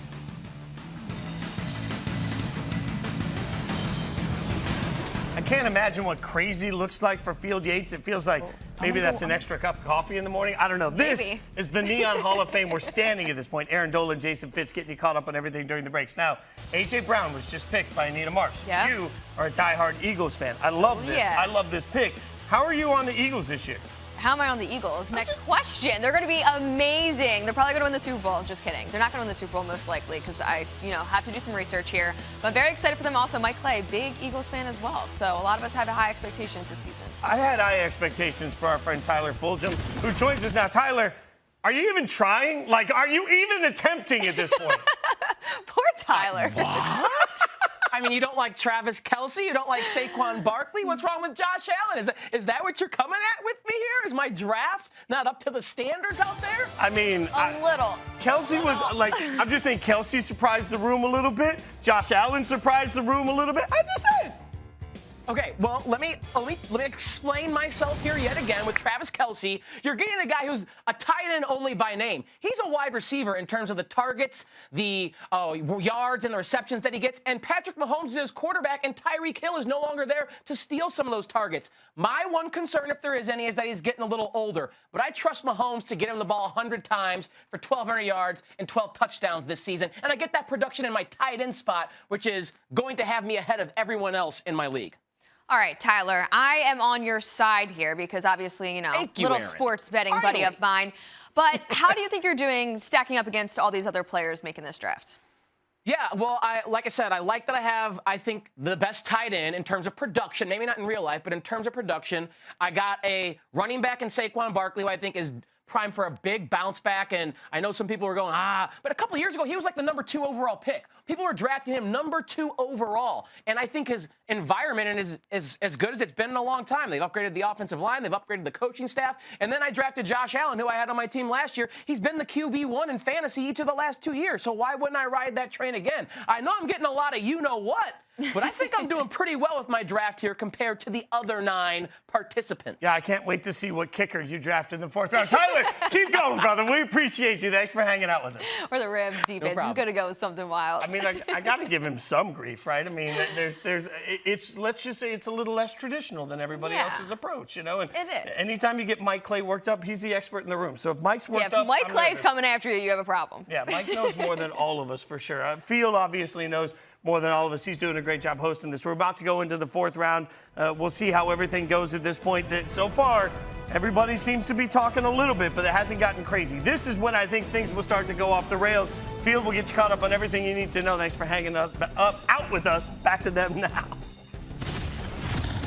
You're watching the ESPN Fantasy Football Marathon. Let's take a look at the best available players. That, according to Mel Kiper Jr. Wait, Mel Kiper Jr. Oh, that's the real drafts. Got it. Mike Clay is stepping in for Mel Kiper Jr. tonight. DJ Moore, Nick Chubb, Jalen Waddle, Michael Pittman Jr., and David Montgomery starting running back for Liz, her Chicago Bears. We are into round 4, and we are going back to Anita Marks, who just took A.J. Brown, but she has kept her A.J. Brown shirt on. She has not wardrobe changed again.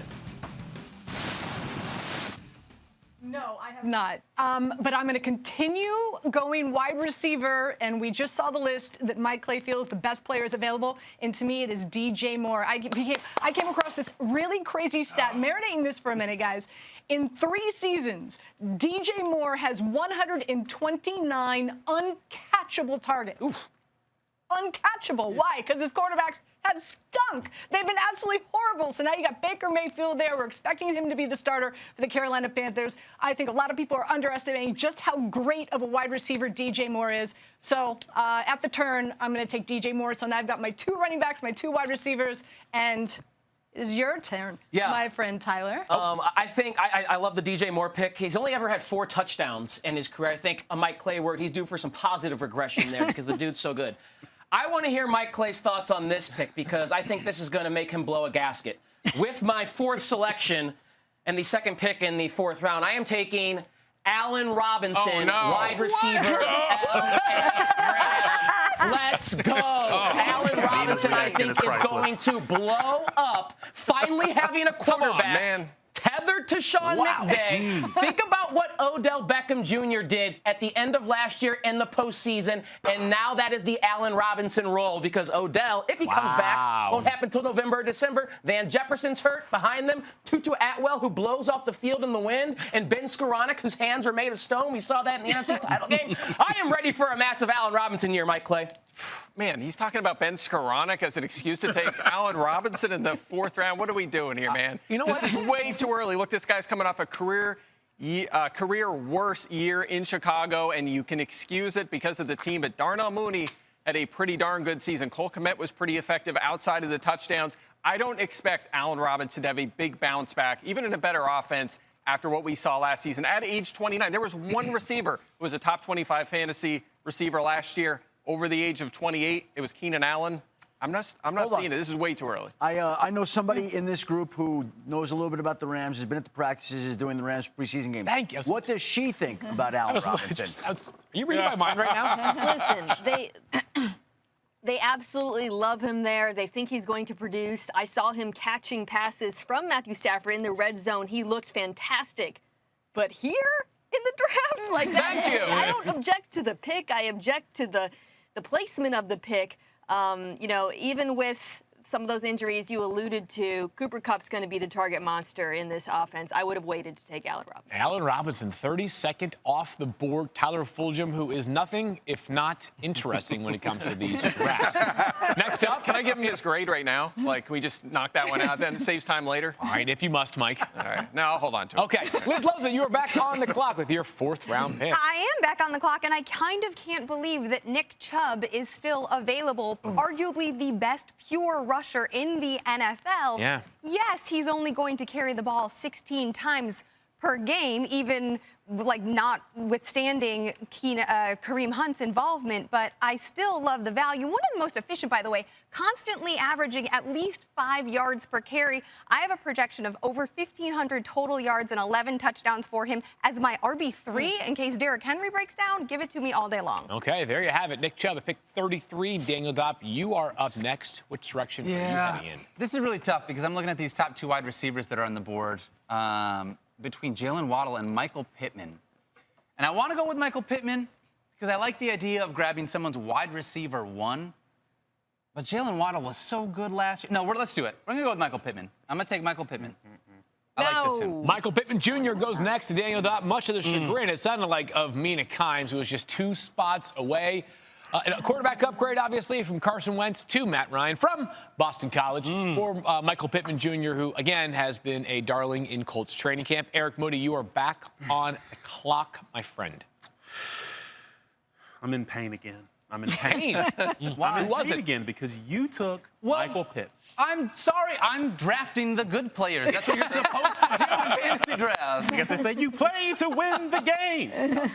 So That was pretty good. That was good. All right. So you know how much I like Michael Pittman. I like Matt Ryan. Julio Jones. That whole connection that they had. So that's Pittman's future. But unfortunately, it's not in my future. But I always have a contingency plan.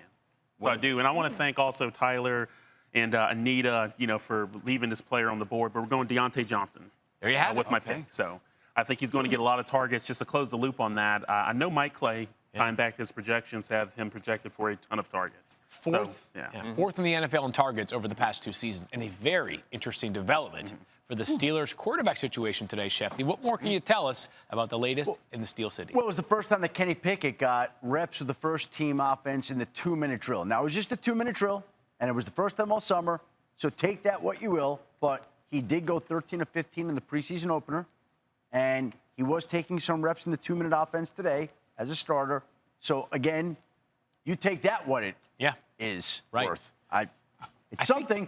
It certainly seems like the gap seems to be narrowing a little bit from the outside. A great philosopher, Mike Clay, once said the cream rises, right? It does. In the case of Kenny Pickett, first-round pick out of the University of Pittsburgh, of course, has a chance to be the Steelers' starting quarterback maybe sooner than later. Mina Kimes back on the board. Have I told you that Mina won the War Room League last year in her first year in the league, picking from the 15th slot? Not envious about it. You're up. Thank you. It's been about 30 minutes, so you mentioned that, so I appreciate you bringing it up again. It's a quote I have to hit. A few more times for the quota today, Field, per our handshake agreement. Okay, I wanted Pittman. I'm going to go with another wide receiver, and I'm going to take Terry McLaurin here, Scary Terry. I think there's some apprehension around him because of Carson Wentz. There's always apprehension around Carson Wentz. But here's the thing Carson Wentz does. He pushes the ball downfield. He's going to push the ball downfield more than Taylor Heineke did. They did draft Jahan Dotson, who I love out of Penn State this year, but he is absolutely the wide receiver 2. Terry McLaurin is the wide receiver 1. I expect him to produce in this offense. Doesn't mean this offense is always going to be pretty, but he is just so trusted. I think the floor is high, and I think he's going to score a lot of touchdowns. I hope this isn't damning with faint praise, but Carson Wentz, I think, is the best quarterback Terry's played with. And I know that Carson Wentz is not incredible, but I think 26 touchdowns, 6 interceptions last year. It can be misleading to look at just those stats, but I think sometimes with Carson Wentz, we hang on to the ugly moments more than we do the relatively okay moments for a pretty prolonged stretch last year. So we go from Terry McLaurin and Mina Kimes to Stephania Bell, who bypassed an opportunity to draft the 49er in recent rounds. You are back on the clock with your 4th-round pick. George Kittle, perhaps? No, I have Mark Andrews, so I'm good there. I'm not going to go with the total homer pick. I know, double dip on the tight ends just to mess everybody up. I'm sure I can't wait to see Clay's reaction to this pick. Actually, the whole room's, maybe even Woody's. But I'm going to go with Ezekiel Elliott. Oh, wow. Still there. Yeah, it's still there, and I think that the hate has gone way too far on Zeke. And everybody's looking at last year like, that was the death sentence for him in his career. He still had over 1,000 yards rushing. Like, do people forget that? And by the way, he had a knee injury that caused him to look the way he did for the back half of the season. A posterior cruciate ligament injury. You cannot get power or explosiveness. And when people are talking about that was gone, he was doing a favor to his team to be on the field, but he was playing through that injury, and he was not himself. He is much better. He has done a ton of work in the offseason. He's not feeling the knee anymore. I am told that he is timing faster than he was in the back half of the season. And I talked to Travis Etienne, an up-and-coming running back, who spent part of the offseason training with Zeke.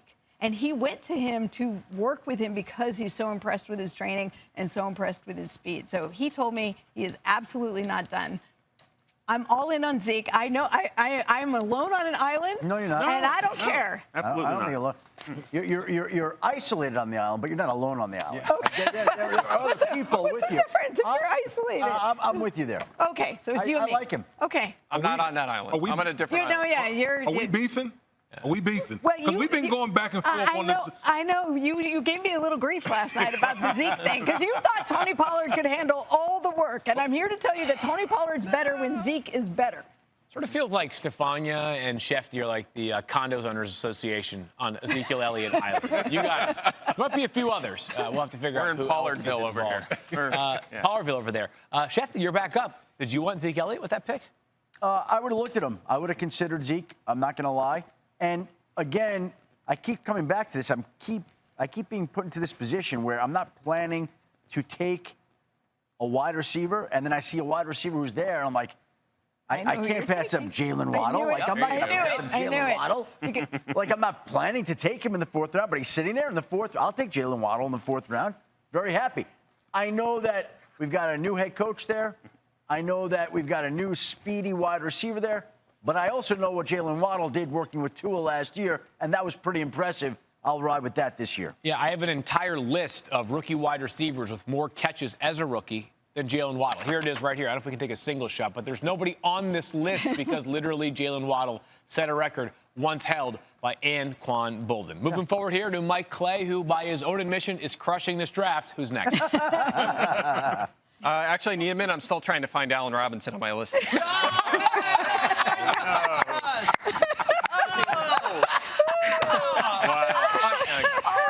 I don't think he's on here, so. Well played, Mike. I'm sorry, Tyler.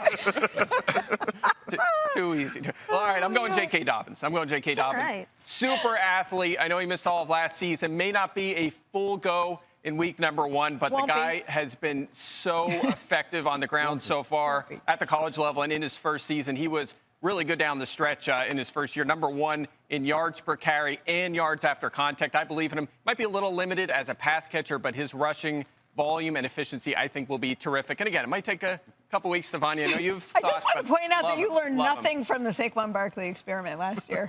Wow. I can't say back anything. to the well. That one. Last pick of the 4th round. Last pick of the 4th round goes to Damien Woody. For 2, we'll start with 1. I feel like I'm in a conundrum. No, Woody, why do you look at me when you're throwing down the big words? He knows if he says them to me, I won't have any idea what I'm talking about. I'm going to go with Mike Williams. Big Mike Williams. I'm going with Mike Williams. I'm a huge Justin Herbert guy. Yeah. Like, I've been riding with him since he stepped foot on the field, and I just think he's top 2 target in that offense. Justin Herbert's going to be slinging that pill all over the field this season. So I'm riding with Mike Williams. Mike Williams, who just seems to have a way of finding the end zone consistently. You got to ride the wave with Mike Williams, right? You might have a 10-catch game. It might be a 2-catch game the next week. But by the end of the season, you're going to have plenty of production from big Mike Williams. A lot of Chargers so far in this draft. No surprise. One of the best offenses in the NFL. Damien has 4 picks in the books. There you see him. Jonathan Taylor, CeeDee Lamb, Javonte Williams, and also Mike Williams. Will he pick another Williams next? We'll find out. Jameson's still on the board. Marathon returns.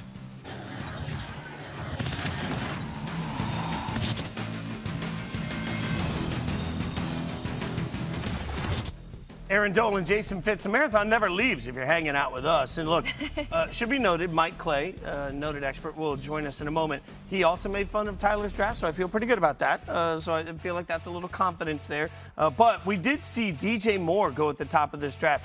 Wide receiver, Panthers, surprised me a little bit, but you like this. Yes, I actually think he's going to get a lot of production this season because I always am concerned about Christian McCaffrey. I talked about that a little bit. We could actually ask Mike Clay about that, considering that was his first pick in the first round. But I do think he's going to get a lot of receptions, things like that, and his numbers will be boosted. Yeah, and there's a moment for me where I think maybe I overthink things. Not surprising, I'm super analytical. But sometimes when you look at the quarterback position and the impact that has to wide receivers, I can't find a quarterback solution that I'm comfortable with for the Panthers. So I find myself downgrading everything from that offense. In the meantime, always an upgrade when Mike Clay hangs out with us. Mike, thanks. We've been laughing at your eye rolls at some of your contestants, but you did. We were a little curious in the beginning. You took Christian McCaffrey. Any concerns about injury and, frankly, quarterback play in that offense with that pick? Well, I'm not as worried about quarterback play, right? Baker Mayfield's there now. I think that will be a noticeable upgrade from what we've gotten from that Panthers quarterback situation the past few years. A little bit Worried about the injuries? Yes, but the fact is I'm here to win. I'm not here to make the playoffs or finish in 3rd or 4th place. I'm here to win. And Christian McCaffrey, he's going to deliver you 24, 25-plus points every single week. That's even what we saw last year. So I'm in it to win it. McCaffrey, hard to pass on at that pick. And like you just said, you're here to win it. So how do you think you're stacking up against the competition? I know you were giving Tyler a little bit of a hard time, but does anybody else stand out to you? We're trying to get some trash talk going here. Yeah, so, obviously I like my team, so I'll recuse myself from the power rankings. Tyler has some work to do to catch up here. I will give a nod. I'm doing a little, taking notes along the way. Really like what Adam Schefter is doing. Some really good picks so far. In this one, kind of maximizing value, getting the best available. Really like the Leonard Fournette one, a kind of a sneaky name right now. Everyone wants the new shiny toy, like a Rachaad White, who they drafted this year. Fournette is still Tom Brady's guy. I like that one a lot. Again, kind of a boring pick, but an effective one. Let's ask the real question here, Mike. I mean, you and I are similarly built, and you're sitting next to Woody, who is built different than we are. Are you allowed to trash talk Damien Woody? Because, he could pick you up, and we could end up with a whole viral moment where you're through the table like a Bills fan. Yeah, so, look, I'm just going to say, when I do the power rankings later and grade the drafts, he'll be pretty high. He'll be pretty high. I don't really care who he drafts. So you could take a bunch of offensive linemen and kickers. He'll be graded well. Get back to work, Clay. We appreciate you. Thanks for hanging out with us. Sounds Mike Clay, doing great work. And look, we all rely on Mike Clay. I'll just peek behind the curtains. Absolutely. The number of times that I have found myself texting him, I'm like, I need help. I need insight on this. He's so smart. Brilliant. So when he rolls his eyes or when he perks his eyebrows up, it's a badge of honor. Honestly, if I was sitting there and he did that to me, I'd be very, very nervous. Yeah. Extremely nervous. Well, he's doing a great job. I wouldn't want to play poker against him either. He's doing a great job of holding it all together. So far, they all are doing a great job. Interesting, he said Shefty has been one of his standouts. We'll talk to Shefty later because I've had some questions about the strategy. In the meantime, let's get you back to Field and the whole crew right now. You're watching the ESPN Fantasy Football Marathon. We roll along. 1.831 million people have already drafted a team. We're going to get to 2 million by the end of the night. I can feel it in my bones. We are back here as we are about to begin round 5 of our fantasy draft. It's the Fantasy Football Marathon here on ESPN. We have been rocking and rolling for nearly 28 hours. Damien Woody back on the clock. Jonathan Taylor started things off. Now you have had a sweet run that has included 2 guys with the last name Williams. Yeah. Who's the first pick in the 5th round? Yeah, I'm going to go to the ATL. Okay, there you go. I'm going Kyle Pitts. You! Come on! Yeah, I'm going Kyle Pitts.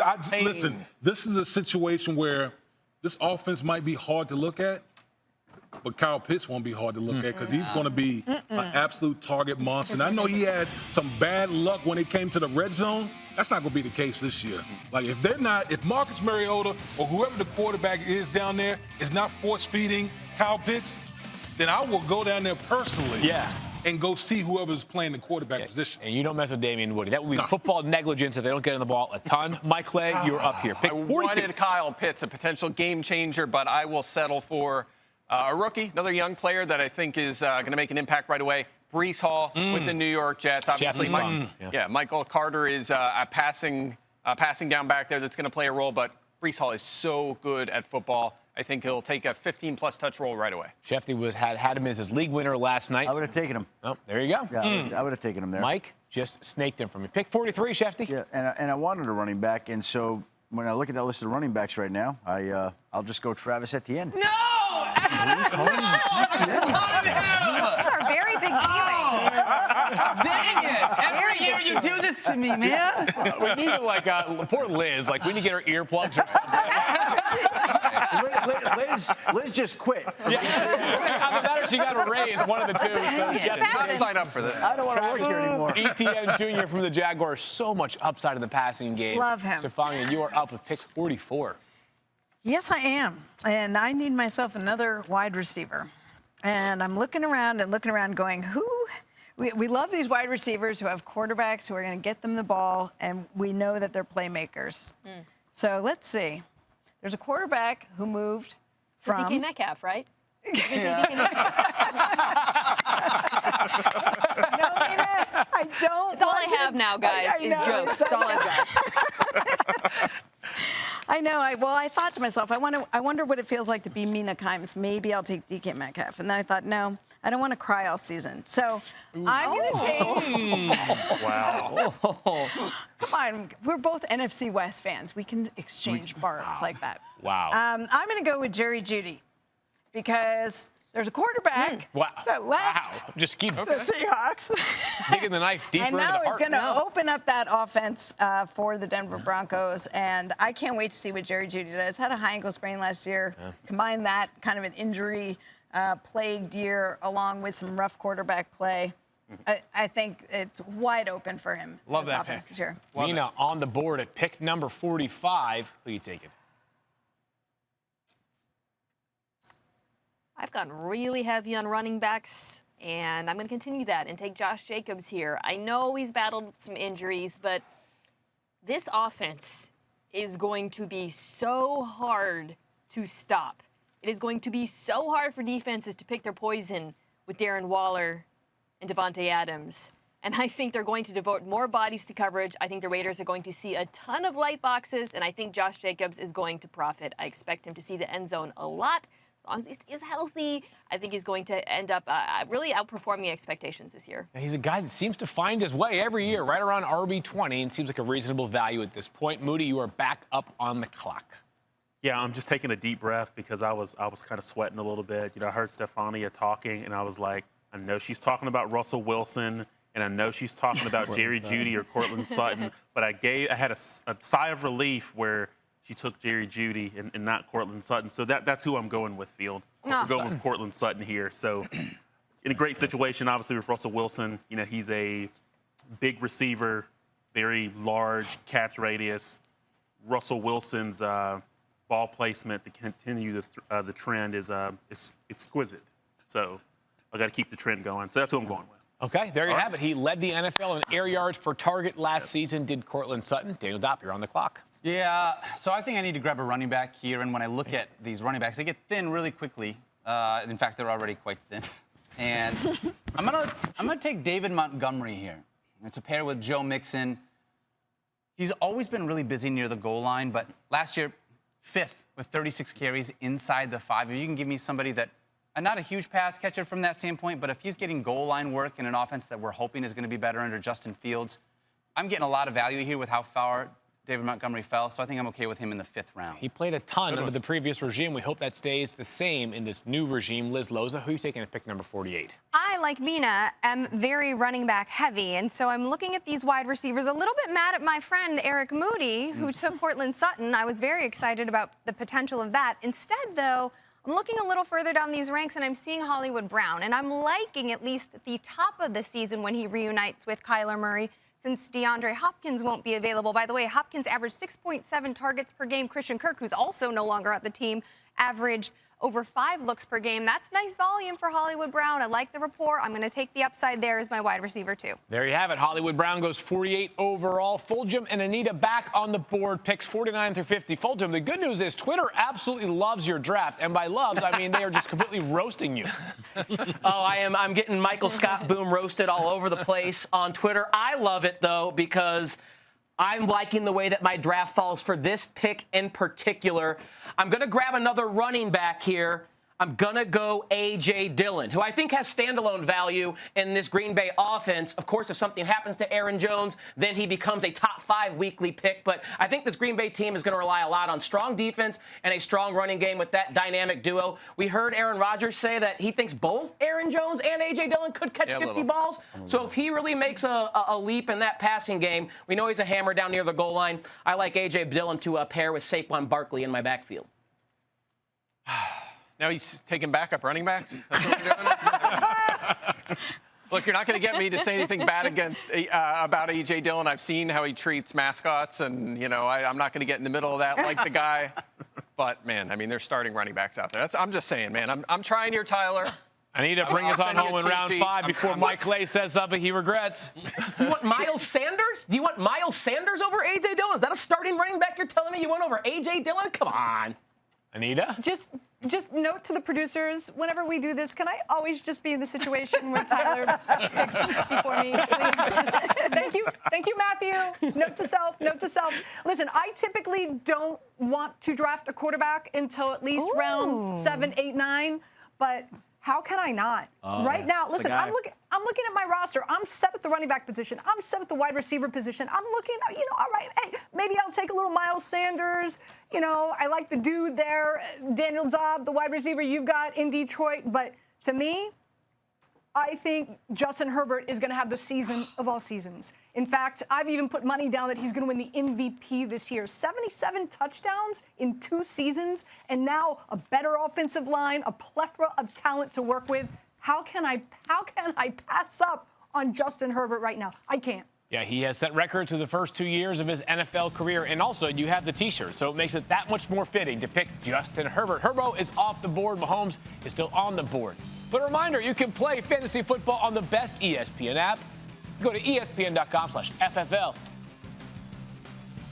And check out Fantasy Football Now, Sunday mornings, 10 a.m. Eastern Time on ESPN2. I'll be there. Daniel Dopp will be there. Stephania Bell will be there. Mike Clay will be there. Adam Schefter will be there. Damien Woody will be there. And an entire crew. You will not want to miss it. All right, things are getting heated in there. Erin Dolan, Jason Fitz hanging out with you. And, look, I just quickly want to remind you, 77 touchdowns for Justin Herbert in his first 2 seasons. No playoff appearances, says the Raiders fan. Ow! This is the thing that really has me curious. Anita Marks had the shirt again. Does that mean that she brought a shirt for everybody she was even thinking? Because you can't think that the draft came through that way. People, this is very off the cuff. I don't know how. She has a ton of them. I know she does for a fact. She sent me a Joe Burrow one once. But she has hundreds of these T-shirts. I mean, she must have. I feel sorry for whoever's having to pull out the shirts next to her because, unless she just banked on Tyler constantly screwing this thing up. Poor Tyler. Tyler. I mean, I want to feel bad for him, but I think it's remarkable. She's had a shirt for everybody she's picked so far. Also, impressive. Woody took Kyle Pitts, the tight end for the Falcons at the top of this round, which I thought was a little interesting because I like the fact that you've got a tight end in Arthur Smith's offense. We all know that the tight end heavy. Marcus Mariota knows Arthur Smith's offense, also loves tight ends. So I could see Pitts having some production. Yeah, absolutely. But there's a part of me, I like Desmond Ridder to win Offensive Rookie of the Year, so there's a part of me that thinks that Mariota might get benched earlier in the season than we expect. I mean, he might play the full season, we don't know, but I do think there's a case to be made for Desmond Ridder. Well, our Rookie of the Year is Liz Loza joining us now. Now, Liz, this is your first time on the fantasy draft set, so you by the way, killer first pick with the King, Derrick Henry. How nervous were you going into that first pick? Oh, how nervous? I thought you said you were nervous for me, and I was like, girl, I got this. How nervous was I? I am usually someone who likes to draft from the 8 or 9 spot and follow an anchor RB strategy, and yet I've ended up with all of these running backs. I was not very nervous once I got the King at the 8 spot. He's not someone I normally target, but I couldn't believe he was going so late, so it allayed any sort of anxiety I had heading into the draft. And you talk about Derrick Henry, and I actually love him to actually have more rushing yards than Jonathan Taylor. I think his production is going to be through the roof. Are we in agreement here?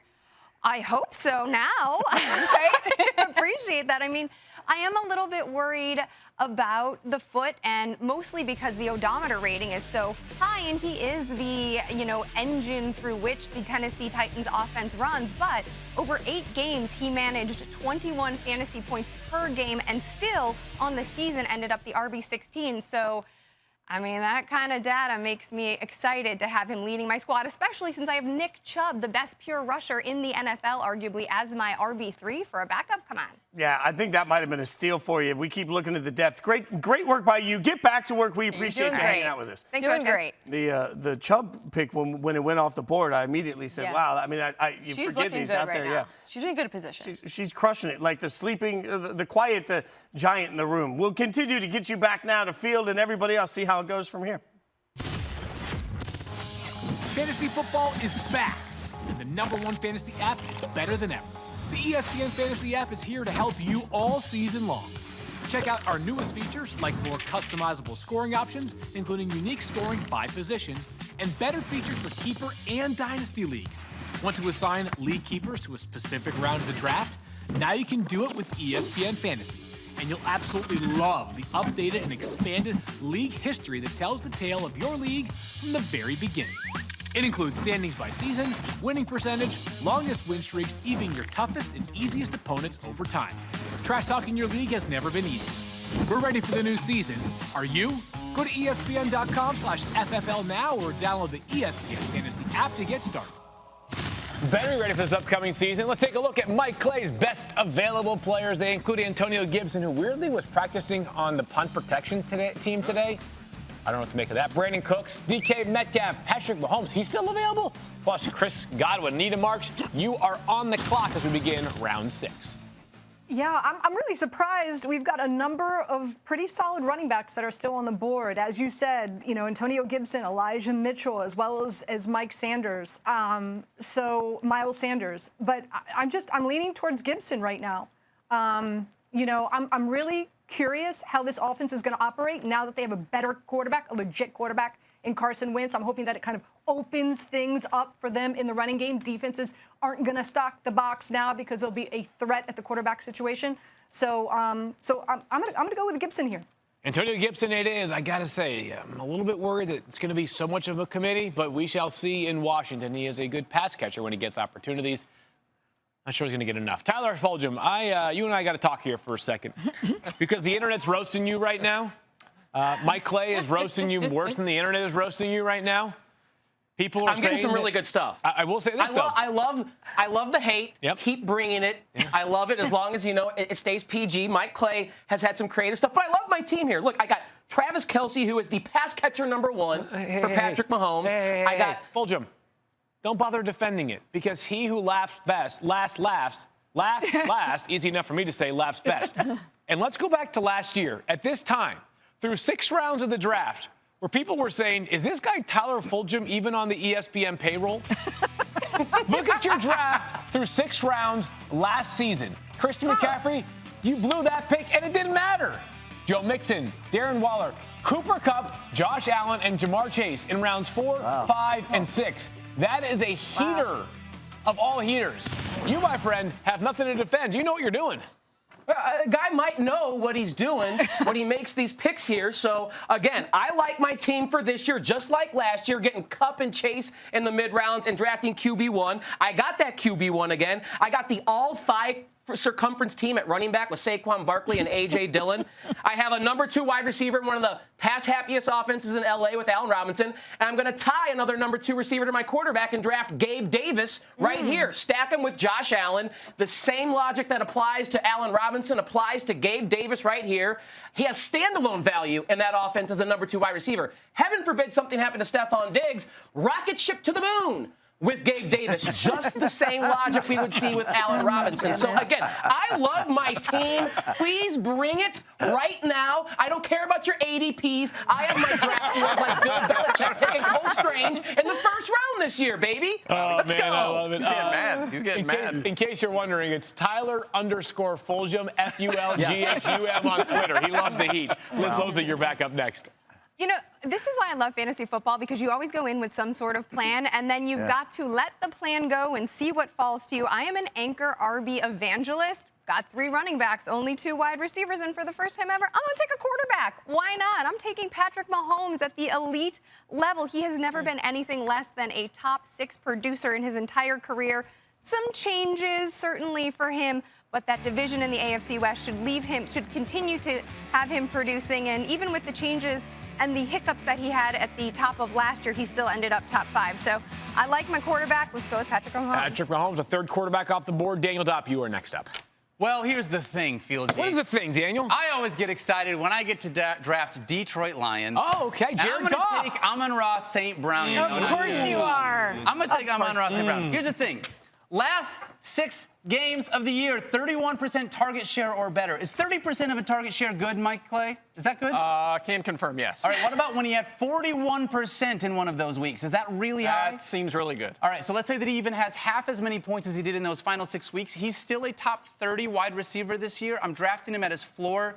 I love Amon-Ra St. Brown and what he's going to bring to the table this year. Only concern I have is that Tom Kennedy of Farmingdale, New York, and formerly a lacrosse player, actually leads all NFL players in terms of receiving yards so far this preseason. Something to keep an eye on as we get closer to the regular season. Eric Moody, you're back up. Back up, all right. So I'm happy. I got 2 players that are on the board. I'm looking at tight end. You've got Darren Waller. You've got George Kittle. So my pick in this round will be Darren Waller. Like him quite a bit. I know Devante Adams is there. Oh, I must have upset Mina there. Oops. I must have telepathy. I'm in your mind. So, yeah, what I like about Waller, you got Devante Williams that's there. And Devante Williams is going to get targets. But Darren Waller is still one of the few tight ends that can surpass that 100-target threshold. And also, I've read reports where they want to get him even more involved in the red zone because he essentially said they didn't have a red zone package or plan for me with John Gruden was there. But you've got Josh McDaniels that's there. And I think everyone has very fond memories, if they're fantasy players, about how successful Rob Gronkowski was with Josh McDaniels. And I firmly believe that Darren Waller could have similar success. So that's who I'm going with. Mina, you have to pivot from Waller. So what's your contingency plan here?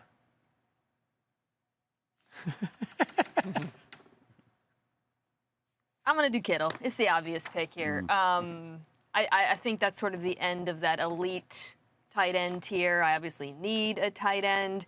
I wanted Waller. I still love Kittle. I still love him with Trey Lance at quarterback.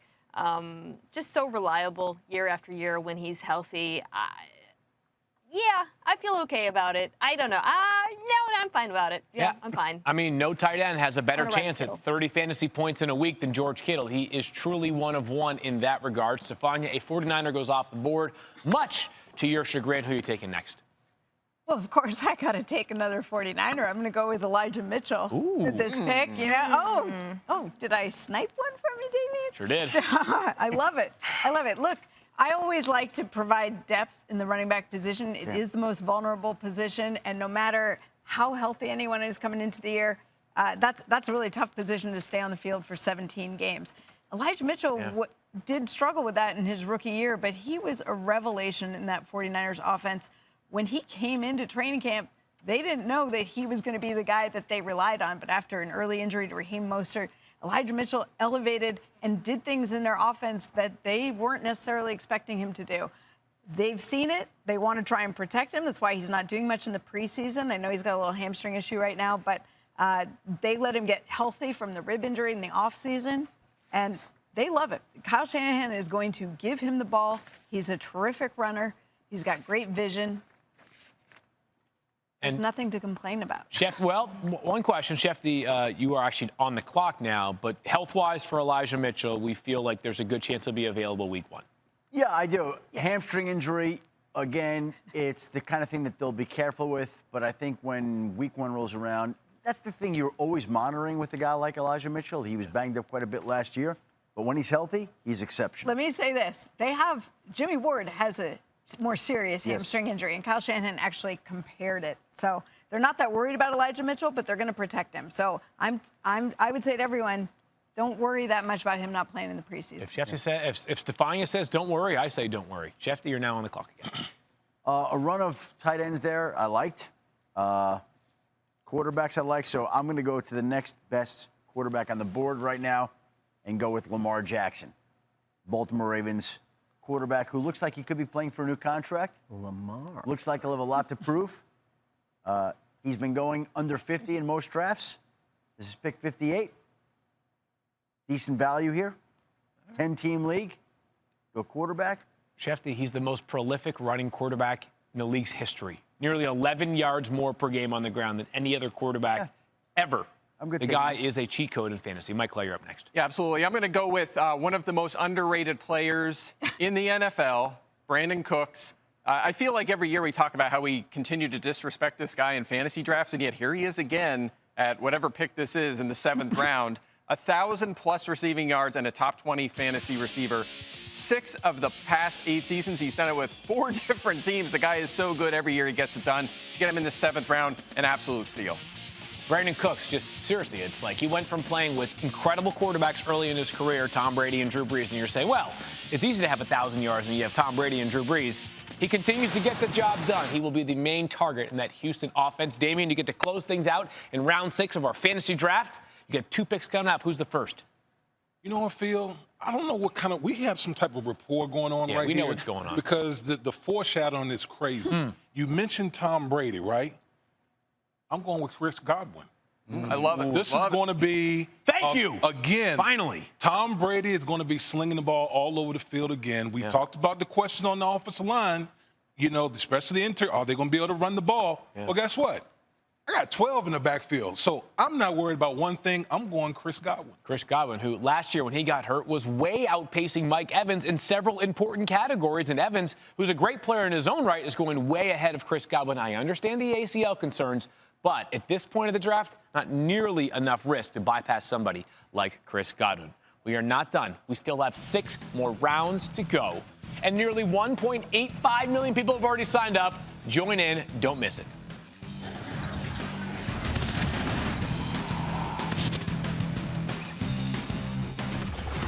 Erin Dolan, Jason Fitz, back in the Neon Palace. And look, got to run on quarterbacks now. We've seen, obviously, Josh Allen went, now Mahomes goes.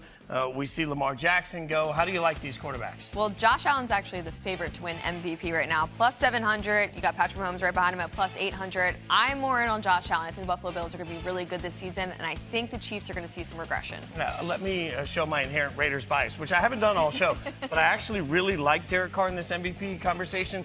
The odds are good on him. And then the flip side of it is this offense is going to be, I think, a top 5 scoring offense in the NFL. If you have a top 5 scoring offense in the NFL, you go to the playoffs in this AFC, you've got a real shot at the MVP. So maybe it's a little bit of an outlier play, but a play nonetheless that I like. It's been a curious strategy so far for our own Adam Schefter. He'll join us in just a minute. But obviously, he went early with a bunch of wide receivers. And we were surprised by this. Decided he would do the running back thing later. Yeah, which is it's not typical to do that. So I'm very interested to see why he did that. Yeah, and here I was thinking that I knew what I'm talking about. And I'm thinking, wow, strange strategy. But then when we asked Mike Clay says, I love Schefter's strategy. So, it is interesting how everybody has a different approach. Mm-hmm. And you do have to sort of weigh the bird in the hand versus the amount of time it's going to take. Because Schefter's picking third, which means in the snake draft, as you all know, it takes so long to get back to him. Yeah. That's always the debate, even for me, where I'm like, do I reach for somebody knowing that I don't want to wait for somebody to come back? That's the hard part. Well, I asked him before this, when everyone's kind of getting food, I'm like, what's going to go on? What are you going to do here? And he was just like, I'm going to surprise people. And I was a little surprised. Yeah, well, Schefter's good at surprising people. And also, you always trust the information. You can see his picks on the board behind us. But Jamar Chase, I thought that was a bit of a surprise to go chase that high. But then he goes Devante Adams. Mm-hmm. We haven't seen a lot of Raiders go off the board because of I think, the share in opportunities to get much numbers there. Leonard Fournette, though, was a little bit, by the time he gets to that pick on the running back, I thought that was a little curious. But when you look at it on paper, it looks much better than it did in the moment as it was happening to me. It does. I mean, Leonard Fournette is my running back. I don't know how excited I am about that, but I do think the Jalen Waddle one's really interesting because of Tyreek Hill. This might open Jalen Waddle up, and he might be able to really get a lot of shares this year. One of the more interesting conversations. We'll try and get Schefter later, but Erin, I think we got Adam. Adam, what was your strategy? Your strategy was a little different. You went wide receiver. Were you worried about not being able to get a running back? Well, my strategy was I wanted different players, and my strategy was take the best player there. I'm not going to pass up Jamar Chase, not going to pass up Devante Adams, I'm not going to pass up Jalen Waddle. Wasn't planning to pick those players. It just sort of happened that way, and then you fill in the blanks. Again, there's so many good wide receivers, but wide receivers are point producers. Well, Schefter, you're a point producer for us, brother. We appreciate your time. Get back to work. Thank you. Always good stuff from Schefter. I just wonder if he's getting any text there. It's like, he's an NFL insider. You know he's getting something. Back to the guys now. It is the moment you have all been waiting for. I get it. I'm the prohibitive favorite. I understand this kind of treatment. Daniel, really interesting. Justin Jefferson. I'm going to draft Justin Jefferson. I cannot believe you guys let me draft Justin Jefferson at the 7th spot. You know what? From the time they moved on to Damien Woody, that offensive line upgrade. Yeah. Do you like Cam Akers? Love Cam Akers. Doesn't matter. Oh! Actually, Neiman, I'm still trying to find Allen Robinson on my list.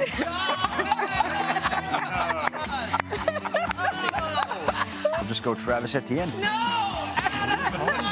These are very big feelings. Dang it! Every year you do this to me. Man, so much fun so far. We are halfway home through our fantasy draft. It is round 7. We pick up the pace here with 45 seconds per pick. Damien Woody back on the clock. You started things off with Jonathan Taylor. Take it away from here. Oh, the constant. You had a whole break to think about I this did, one, too. and I'm struggling. Mike, I'm struggling No, right you're now, not. bro. You know you're taking. I'm struggling. Listen, You know who it is. I see the winds blowing. People are starting to pick these quarterbacks. I'm going out on a limb. I'm going Jalen Hurts. Okay. I'm going Jalen Hurts. Listen, Jalen. that Eagles rushing attack, number 1 in the league, elite offensive line, obviously brought in A.J. Brown, another weapon on the outside to go with Devonte Smith, Dallas Goedert. I think it's time. I think he's going to be primed for a really big jump this year. He led all quarterbacks in rushing yards and rushing touchdowns last season. Mike, of course, you love Jalen Hurts as an Eagles fan. Who's up for your next pick? Yeah, I think it's the fall has gone. The fall is too far for DK Metcalf. I mean, I'm taking him here. It's you have to, right? Yeah, exactly. I know there's quarterback concerns here. I totally get it, and maybe that changes at some point. There may be a pretty good quarterback out there that could become available. We'll see if that works itself out. But look, DK Metcalf has been a top 15 receiver the past 2 years, and I am concerned to an extent about the quarterback, but he is so good at football. He's a playmaker, and we actually saw that when Geno Smith was the quarterback last season. So again, at this point in the draft, he's not even a starter for me, right? Yeah. He's on my bench. I will take this. I'll take this chance. Tremendous value right there. Shefty, you're up. Wait, Mina's Do you emotional. think I was going to look sad there? Is that why the camera zoomed in on me? I'm not sad. You can have him. I didn't want him. Take him. Thank you. I appreciate it. I'm going to fill in the last. I know it doesn't matter. You can pick as many at one position, but it's nice to just round out your lineup here. And I'm going to do that with Dalton Schultz. And then I missed that on tight ends. You are just in the head of Daniel Dopp tonight. Drafting with you. I swear, Dalton Schultz is highlighted and circled on my sheet, and he comes back around to me. Well, he's not coming back around. No, he's not, Adam. Thank you for that. Thank you. And certainly so much opportunity there for Dalton Schultz because of all the Cowboys pass catcher injuries and departures this offseason. Stephania, you are not up. Yes, you are up next, my bad. You are up. I am. I'm right here, right next to Adam. I'm going to go with Drake London. Rarely does a rookie wide receiver make an immediate impact, but I think he certainly can. It's hard to argue with that one. The 8th overall pick, and Shefty, an injury on Friday night is not considered serious for Drake London. Not going to practice this week, it sounds like. I'm sure they're going to be careful with him in the preseason. Right. But I would imagine when the regular season rolls around, that Drake London will be trotted out there. That's right. Mina Kimes back up next. Mina, it's been a few minutes. War Room League champion, for those that may have forgotten it from what I mentioned just a little while ago, and you won from the 15th slot, had an incredible season. Josh Allen, Austin Eckler, all that. Well done. Yeah.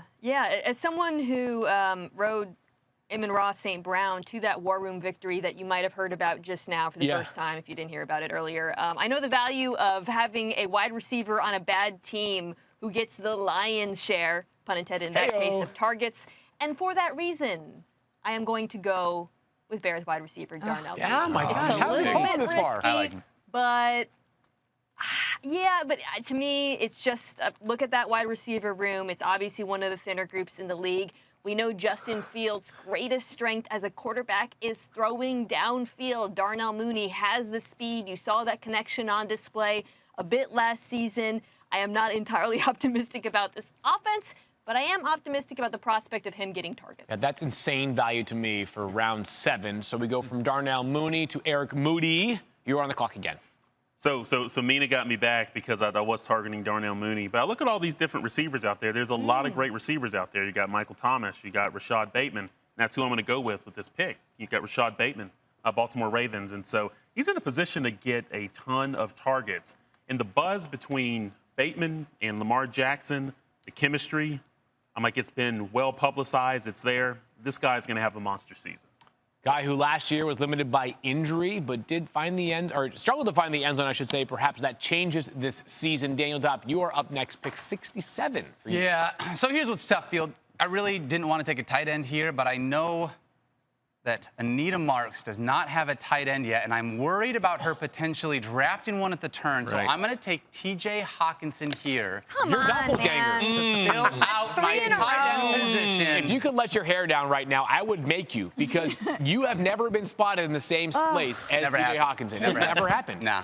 No, but I love him. Honestly, he's sort of that Mendoza line for tight ends for me to feel comfortable with, like we've talked about. I know that line. Mendoza line. All right, pick number 68 goes to you, Liz Loza. Sorry, Liz. I've just gotten sniped 3 times in a row here. I agree with you, though, Hawkinson kind of being the barrier, so now I'm going to wait on the position. And because Mina, my new colleague, oh my God, I'm doing a draft with Mina Kimes. That's cool. My new colleague took Darnell Mooney of my Chicago Bears. I am going to show Tyler Lockett of her Seattle Seahawks some respect because he is due. I know the quarterback situation isn't great, but this is a pristine route runner with a top 6 catch rate.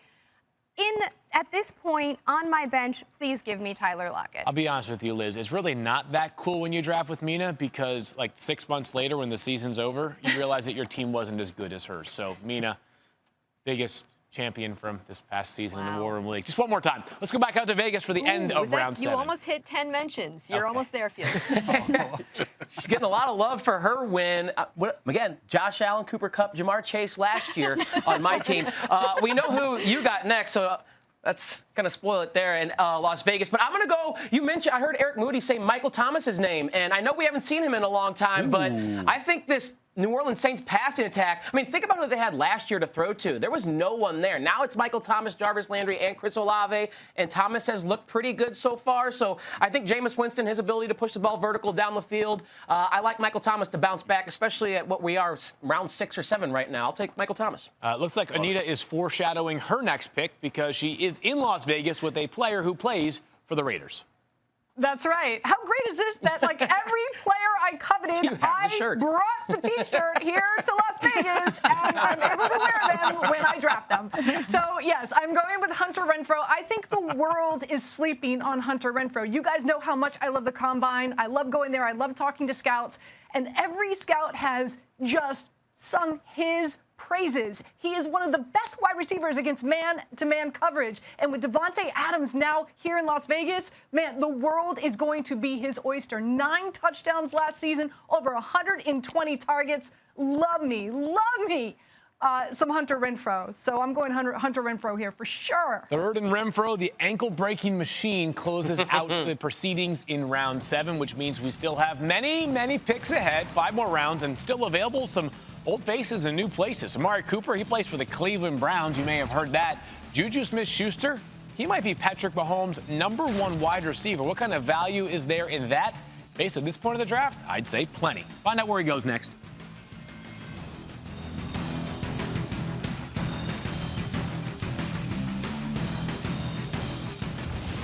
Erin Dolan, Jason Fitz hanging out with you. And Erin, big surprise at the top of this round. Damien Woody takes your quarterback, Jalen Hurts, from Philly. I look at you and I'm like, really? I think we were a little surprised. I mean, I love Jalen Hurts because he's an Eagles quarterback, but would I pick him that early? Probably not. Yeah, I'm a little surprised Jalen Hurts went before Derek Carr that I talked about earlier, simply based on production and the fact that I have a Raiders tattoo. So, like, there's no way that I'm not biased. So, a couple other surprising picks here. Mike Clay, who we don't question often because of his expertise, took DK Metcalf. The only question I have is, we saw two Seahawks receivers go off the board. Is who's throwing the ball to him? In the meantime, we'll throw the ball to Daniel Dopp hanging out with us. Hey, Dopp, do you get a check every year from Hawkinson when you take him? Because it's an annual tradition. I should, honestly. To be honest, like TJ and I feel like are so close at this point. By the way, I hear you talking about not being able to question Mike Clay. I question Mike all the time, and everything's fine with it. You question Mike Clay all that you want, Jason. Well, that's fair. Well, you have to let us know. Are you kind of picking based on your head and your heart, or what should people do in that type of situation? Oh, no. I definitely got to look at the numbers, right? Like, there are people that I want to be able to draft, and there's nothing wrong. Finding players that you want to go out and be able to draft and make sure that you grab them for your fantasy team, because this is a game about having fun. The whole point is you want to have fun doing it. But I'm trying not to reach on people, even if it's from a team that I like. There are so many players in the NFL that I get to watch. So trying to find good value, guys that fall down the board to me that I think are in great spots. And so far, I think I've got a really good team. I'm pleased with where I'm at. Is there a player that you thought you were going to get that so far has just been swiped out from under you? I thought I was going to get Kyle Pitts in the 4th. I was really excited about that. Who else was there? Oh, I was trying to get Travis Etienne. I was trying to get Travis Etienne in the 5th. I wasn't able to get him because stupid Adam Schefter took him, so I had to go with David Montgomery instead. So it's been tough, man. We've all been getting sniped this entire night. This is a part of drafting. You got to be able to pivot. Is there a big trash talker in the room? Be honest with us. Yeah, Mike. Honestly, Mike's really brought it. He's upped his trash talk game in a big way. I mean, him and Tyler are going back and forth, which I got to, I mean, it's Tyler. That's fair. That's fair. All right, well, get back to the snacks. Thanks for hanging out with us, Dopp. We appreciate you as always. Appreciate it. Thanks, brother. I think Poor Tyler. I already texted him a bunch of hearts, and I was like, I feel bad. I think what's great, though, about Tyler and Dopp, they're both two guys that, they bring their fandom to this, right? Yeah. And that's part of the appeal to this entire process. It's like you're watching a fantasy draft to watch a bunch of experts, but you're also seeing that at the end of the day, Dopp's a Lions fan, and he doesn't hide that. And, to have that it's embrace real moment. live reactions. This is not taped, clearly. So it's really interesting to see where everyone goes. Yeah, I'm still going to wait a little bit to question Mike Clay, because, frankly, I know that he would beat me in any fantasy league. I get a little nervous about it. Me as well. Never nervous about Field Yates, who, by the way, is doing a spectacular job. Still a ton of huge names on the board. Let's see where they go next. We'll get you back to Field and the entire crew right now. Thanks for hanging out with Erin Dolan, Jason Fitz. We'll be back later. We're back. Let's take a look at some of the best available players on Mike Clay's board. You see Amari Cooper, not far behind him. You see Miles Sanders, Devin Singletary, Cordell Patterson, Adam Thielen, who just finds a way to always make it into the end zone. And it's almost 8:52 on the East Coast.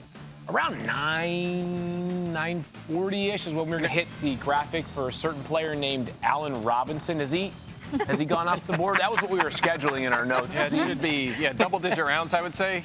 He's due to be picked. There's the graphic right there. Oh, he went 32nd overall. Is that correct? What? Fulghum, again. I thought that was a dream. He who laughs last, laughs best. All right, we're back here, and it is the start of round 8 on our fantasy draft here in the Fantasy Football Marathon. Anita Marks, who is up on the clock right now with yet another wardrobe change, perhaps showing your cards. Of course I am. And again, another player that I covet that I have the T-shirt. Guys, I didn't travel with my entire closet. So maybe I have a TJ Maxx pile that we're collecting over here. In all seriousness, because of where I'm drafting, I know I've got to take a tight end. And so there's 2 on the board that I really like, and that's Dallas Goedert and, of course, Zach Ertz. I'm taking Zach Ertz for a number of reasons. By the way, Tyler, I know you don't want to hear this, but Zach Ertz, without Deandre Hopkins, had more targets per route than, guess who? Travis Kelsey? Yes, exactly. So I love Zach Ertz, especially the first 6 games. As we know, DeAndre Hopkins is suspended. Kirk isn't there. I think he's going to have a monster target share each and every week, and the chemistry we saw really blossom and develop last season with Murray. So I'm going Zach Ertz here. Okay, Fulghum, how do you follow that one up? Yeah, this is the first time I've had 2 or 3 names on my board that I really don't know who I want, but I'm just going to trust it. I have Juju Smith-Schuster as the highest-rated wide receiver left on my board, so now I have the wide receiver 1 and the wide receiver 2 attached to Patrick Mahomes and his arm with no Tyreek Hill to work with. We have seen Juju put up 1,400-yard seasons in the NFL, and now he has a quarterback who will allow him to access those stats again. We know they'll throw the rock, and as long as Juju and Kelsey stay healthy, I think they will be the 2 that take up the lion's share of air yard share and target share from Patrick Mahomes this season. So I like having 2 pass catchers tied to Patrick Mahomes, even though Josh Allen is still my QB. Liz Loza coming to you next. I'm looking at my squad, and it's kind of boring. There's a lot of safe plays, a lot of smart plays, but there's not much upside. And Field, I know that you preach upside, and so I'm going to go with Elijah Moore because I love him. I'm not worried about Zach Wilson maybe not being there week 1 because Joe Flacco will be ready for a revenge game against the Baltimore Ravens, and Elijah Moore has proven that he is quarterback-proof from weeks 8 to 11, 4 touchdowns and 4 fantasy-relevant performances regardless of the quarterback. Okay, sometimes boring is good, and sometimes spicing things up is also good. Daniel, you are up next at pick number 74. Yeah, I really feel like I need a running back here, and I was thinking about targeting A.J. Dillon, but then I realized he went 6 rounds ago. Thank you, Daniel. Yeah, you bet, buddy. Appreciate the support. So, have you seen the man's quads? I'm sorry, Tyler. I think I'm going to go after Devin Singletary here, right? I want another running back, and I like the idea of being able to grab somebody in an elite offense. Devin Singletary was absolutely fantastic down the stretch last year. Yes, I know they drafted James Cook. He's going to be heavily involved. But anytime that I can get a running back that I feel like is in an elite offense, he's someone that I could look at as a RB2 or a flex play on those bye weeks. I like Devin Singletary here in the 8th. Okay, there you have it, Devin Singletary. Eric Moody, you're up next.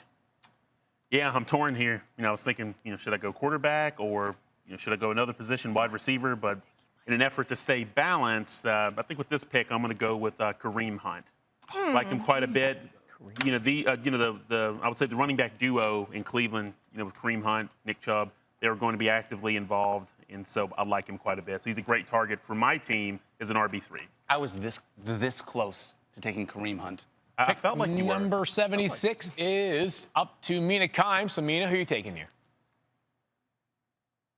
I'm going to go with a continuation of a theme and take the best wide receiver in a thin group. That is Amari Cooper in Cleveland. I don't know if you guys have looked at that depth chart lately, but Amari Cooper's going to catch a lot of footballs. Doesn't matter who's throwing it to him. It is a very, very thin group, and it's going to be Jacoby Brissett for at least 6 games, possibly more. Don't care. I think Amari Cooper will produce in this offense regardless, purely because of the players around him. Yeah, round 8, major value there for Amari Cooper. Back-to-back picks that I love. First Darnell Mooney, and now Amari Cooper for Mina. Stephania, who do you got here, pick number 77? Do you love any of my picks, Field? I mean, pretty much all of them. Okay, just checking. We'll see if you love this one. I'm going to go with Adam Thielen. I feel like people I love this one. You know, people have forgotten about him in the Minnesota offense. I get it. He's not the big star now. He's the number 2 guy. And last year, it kind of faded out after he had that ankle injury. I don't think he played a complete game after week 12, but he had 10 touchdowns still to start the season. Yeah. So it's not like his skill set has completely dissolved, and I think you can get good value. And look, he's on my bench. I mean, Adam Thielen was not a bench wide receiver just a couple seasons ago. He is so good and just finds a way into the end zone every single season in this new and improved Vikings offense. Shefty, you are up next. Pick number 78. Yeah, I know that this player told people not to pick him. But I already Miles like Sanders. The value is there again, and he is due, in Mike Clay's estimation, for positive touchdown regression. So we're going to take Miles Sanders from our backfield, and we'll ride with Miles Sanders in a year where I think the Philadelphia Eagles will be pretty good behind a very strong offensive line. Mike, second straight round that someone has taken an Eagle right before your pick. You're on the clock. And I'm going to take an Eagle. Wow. Dallas Goedert. We got to fill the tight end slot here. There's a lot of talent at other positions. I don't feel like I'm forced to go that direction because there are a couple decent names in this tier, but I feel really good about Dallas Goedert in this offense. You look at 9 games last season without Zach Ertz. He had a 26% target share. That was way above a player like Travis Kelsey, and he was also 6th in fantasy points during that span. So really happy here with Dallas Goedert. There you have it. Dallas Goedert goes to Mike Clay, Damien Woody. We're going to bring it home here. Round 8, final pick. Who you taking? Man, this is tough. A lot of quarterbacks. Yeah. I'm going Brandon Ayuk. All right. Ayuk. I like the way you made eye contact with me because you know I love that pick. Yes. I'm going Brandon Ayuk. I just, you know, when it comes to Kyle Shanahan, I think I think that offense is going to be super dynamic. And Brandon Ayuk is a guy that, man, yards after the catch, big catches. I like his explosiveness in the passing game. Yeah, I'm going with him. Yeah, he's fierce with the football in his hands. That much is for sure. You know, it's only 10 teams, so quarterbacks sometimes can last a little while longer and still find incredible value. And coming up, will Tom Brady ever be drafted? He had to wait until pick 199 in the real NFL draft. Will he be off the board before then? Kyler Murray's still available. He was awesome through the first half of last season. How about the back-to-back MVP? Aaron Rodgers still available. Tom Brady will be ready for week 1, at least in Sheffield's estimation. Still on the board. Find out where he goes next.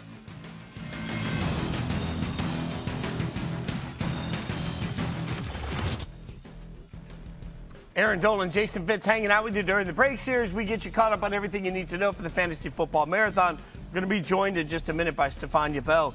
But it has been interesting because we did see that little run on quarterbacks. Now everything's a little quiet. Another run here on wide receivers. It looks like a lot of people are going for depth at some point. So I'm not surprised. Tyler takes Juju Smith-Schuster. Maybe we've been sleeping on that one a little bit because obviously he walks right into a great opportunity with Patrick Mahomes. Yeah, absolutely. I mean, he does because obviously Tyreek Hill left and things like that. So I wasn't a huge fan of him, I should say, when he was on the Steelers. But overall, it is a really good pick. But we're kind of getting into those rounds where it's a little bit of a lull, like you got to just take who's on the board type deal. So it's going to be interesting the next couple of rounds. Yeah, Amari Cooper, Mina Kimes pick, and obviously Mina a champion at this, but, that comes back to a quarterback conversation, too. Yep. Tough for me to figure out where to value somebody like Amari when we don't know exactly what we have. Now, we do know we have Stephania Bell hanging out with us right now. Stephania, doing great work, by the way. So far, so thank good. you. Have you been... Say that to everybody, I bet. No. We don't. Just ask Tyler. It's been a little contentious here. But has there been a player that you really had your eye on that somebody sniped out from under you? I was going to take Nick Chubb. I was really looking at him, and it wasn't the thing is, we're lucky because we're hitting some really good value picks in that neighborhood, but Nick Chubb was a player I was planning on, and I'll tell you why. For the people who might be thinking about Nick Chubb in their draft, I had the pleasure of speaking with Jonathan Taylor. You might have heard of him, one of the best running backs in the NFL. And I asked him who he admired at the running back position, and he said he looks for players who are really strong in their lower body because that's what you need to be able to plow through the tackles. And he talked about Nick Chubb and had high praise for him. So that got my attention, and that's why I was seeking him out. So you talk about a player that you weren't able to grab, but as we head into round 9, are there a couple that you already have your eye on? Yes, but we won't tell the others who are drafting with me because I want to make sure I get them. And one of them is Dameon Pierce, he might be way down in the rankings because he's a rookie, he's with the Houston Texans, but I was down at Texans camp and the chatter is all about Dameon Pierce. There's not really much ahead of him. I mean, Rex Burkhead is there, but he's an aging running back. Dameon Pierce is quick. Nico Collins called him shifty, and they plan on getting him the ball a lot. He's got a pathway to be a RB1, and he's got a lot of talent. They're very excited about him. So I want to get Dameon Pierce. I can hide him on my bench until he evolves into that RB1, and then I'll have a steal. Stephania, you are the silent assassin at the table. Keep up the great work, my friend. We appreciate you hanging out with us. Thanks for having me. I mean, it's just, it's getting heated in there. We're getting into that round where quarterbacks are going to go. Let's see who goes next. Back to Field and the guys. Fantasy Field Pass is your one-stop shop for draft knowledge, where I give you access to all the same information and research I have as an ESPN ranker. We'll go position by position with NFL insider Adam Schefter, analyst Damien Woody, and the man behind ESPN's fantasy projections, Mike Clay, to show you how we came up with our draft tier rankings and reveal the players we are trying to get in every draft. All 4 episodes of Fantasy Field Pass are available to binge on ESPN Plus right now. Binge away. And after you binge, or before you binge, draft a team, because we are at 1.88 million drafted teams on ESPN. We call that the Liz Loza bump. You hire and all of a sudden numbers just go through the roof. We are back here on the Fantasy Draft, round 9. Damien Woody, you're up. I'm going to just cut to the chase. Joe Burrow. So 2 quarterbacks for you now, right? Yeah. There you go. That's it. Nothing else for me to say. Nothing else for him to say? No, Good enough for going me. Joe Burrow. Move on to pick number 82 then. Damien's double dipping on quarterbacks. Maybe you can trade one later. Mike, who you taking? Yeah, so I was thinking a little bit about a quarterback, but we've talked about this a lot on the podcast. Just because I need one at this point, I have 12 that I like. I don't feel like I have to force it. I can still wait a while and get a guy later that's a value. So I'm going to stick with a wide receiver. I have a lot of depth at this position. I'm to Liz's point from earlier. Time to think about some upside, right? I'm going Kadarius Toney of the New York Giants. Potentially their number 1, super productive last season. I'm expecting a year or 2 breakout. Okay, Kadarius Toney, so much ability with the football in his hands, especially in the open field. Shefty, back on the clock at pick number 83. Well, I went last round with a Philadelphia Eagle. Okay. And I think I'm going to go back to the well and go with another Philadelphia Eagle, Devante Smith. So much potential, second-year breakout. This guy was the best college receiver we have seen in terms of production in a long time. He won the Heisman Trophy, and I wanted to reunite Devante Smith and Jalen Waddle to get the most out of each other. Yeah. I love it. You're motivating them from the sidelines. I thought maybe you were trying to get fantasy football points for that. I thought he was trying to get appreciate being on the same team together. No question about it. Stephania, you are up next. Yeah, I thought Adam was trying to get a good grade from Mike drafting all these Eagles. I'm going to go ahead and do the quarterback thing now, and I'm going to unite a quarterback with his running back. I'm going to go with Dak Prescott. Okay, there you have it. Dak Prescott, and a guy who has a high floor every year in fantasy, Stephania, even if he's not really much of a runner based off what we saw last year. Well, and last year he was coming off a fractured ankle, so I didn't expect him to run a ton at the beginning, but he's running a lot more now, and I think the rushing yards are going to come back up for Dak this year. We go back to Mina Kimes, pick number 85 overall. All right, I'm going to take this quarterback because, like him, I do my homework. And since coming into the NFL, second in rushing yards and touchdowns, you guys know who it is. Kyler Murray, step right up, join Team Kimes. Wow, so good. Only Mina can weave in the subtle jab like you just did right there. 4 hours of prep for Mina leading into the draft tonight. Eric Moody, you are up. So I am up. I'm struggling here. You know, I'm like, should I do the quarterback thing? Should I not? Should I continue to build out my roster? So I think I am going to continue to build out the roster. So I'm gonna go running back here. Tony Pollard, Dallas Cowboys, and so I know I'm very bullish on Zeke too, by the way. But Tony Pollard will still continue to be involved. And I'll look at it this way: if something does happen to Zeke, if he does miss significant time, I have on my roster a potential league winner to crush all of you. Wow. The Cowboys' best back there. How about that? Wow. Mike Clay, words surrounding Tony Pollard. I thought we were friends. Pick number 87, Daniel Dopp, you are on the clock. Yeah, this one's tough for me because I feel like I'm at a spot where I don't want any of the running backs that are here. I can wait on quarterback in all honesty because everybody on this side of the draft already has a quarterback, so I can wait for the turn. I'm going between Christian Kirk and Allen Lazard. Okay. And I think I'm going to fall with Allen Lazard simply because of the fact that I want the wide receiver one in an Aaron Rodgers-led offense, though I expect more to happen with Trevor Lawrence taking the next steps there. I just think that I like that offense a little bit more, so give me him. Give me him. Yeah. On a day in which Aaron Rodgers kind of called out some of the young receivers on the Packers, he heaped praise on Allen Lazard, a steady Eddie for that offense.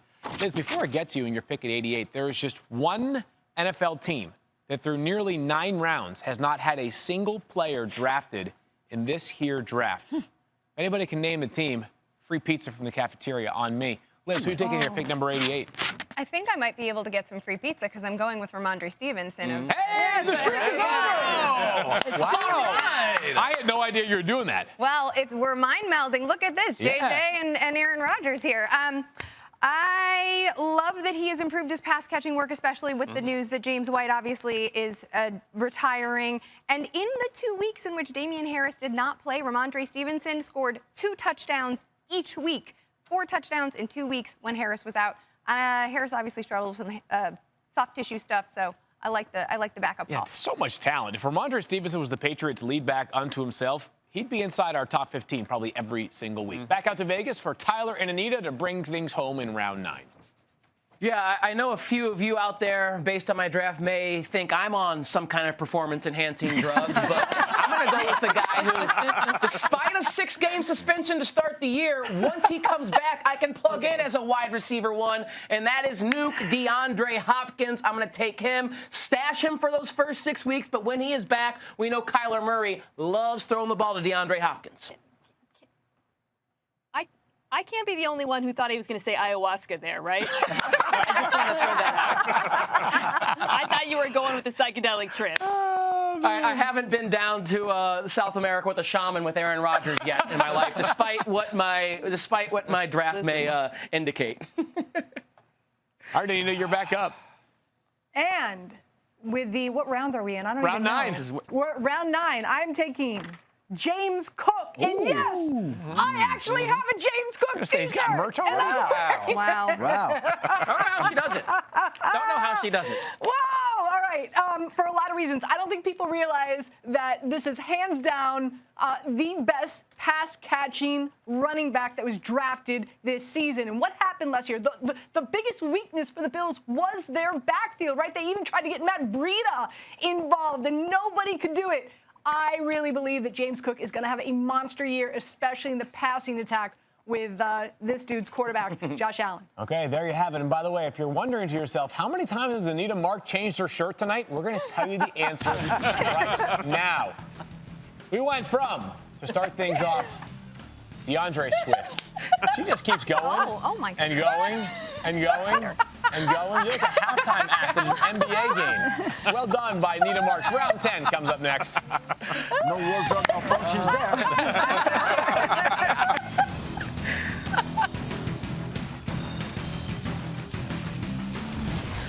She's Erin Dolan. I'm Jason Fitz, and I'm very confused. Like I had to text Tyler Fulghum and ask how many does she have on hand right now. He said 30. So that's the number. I know it's 30.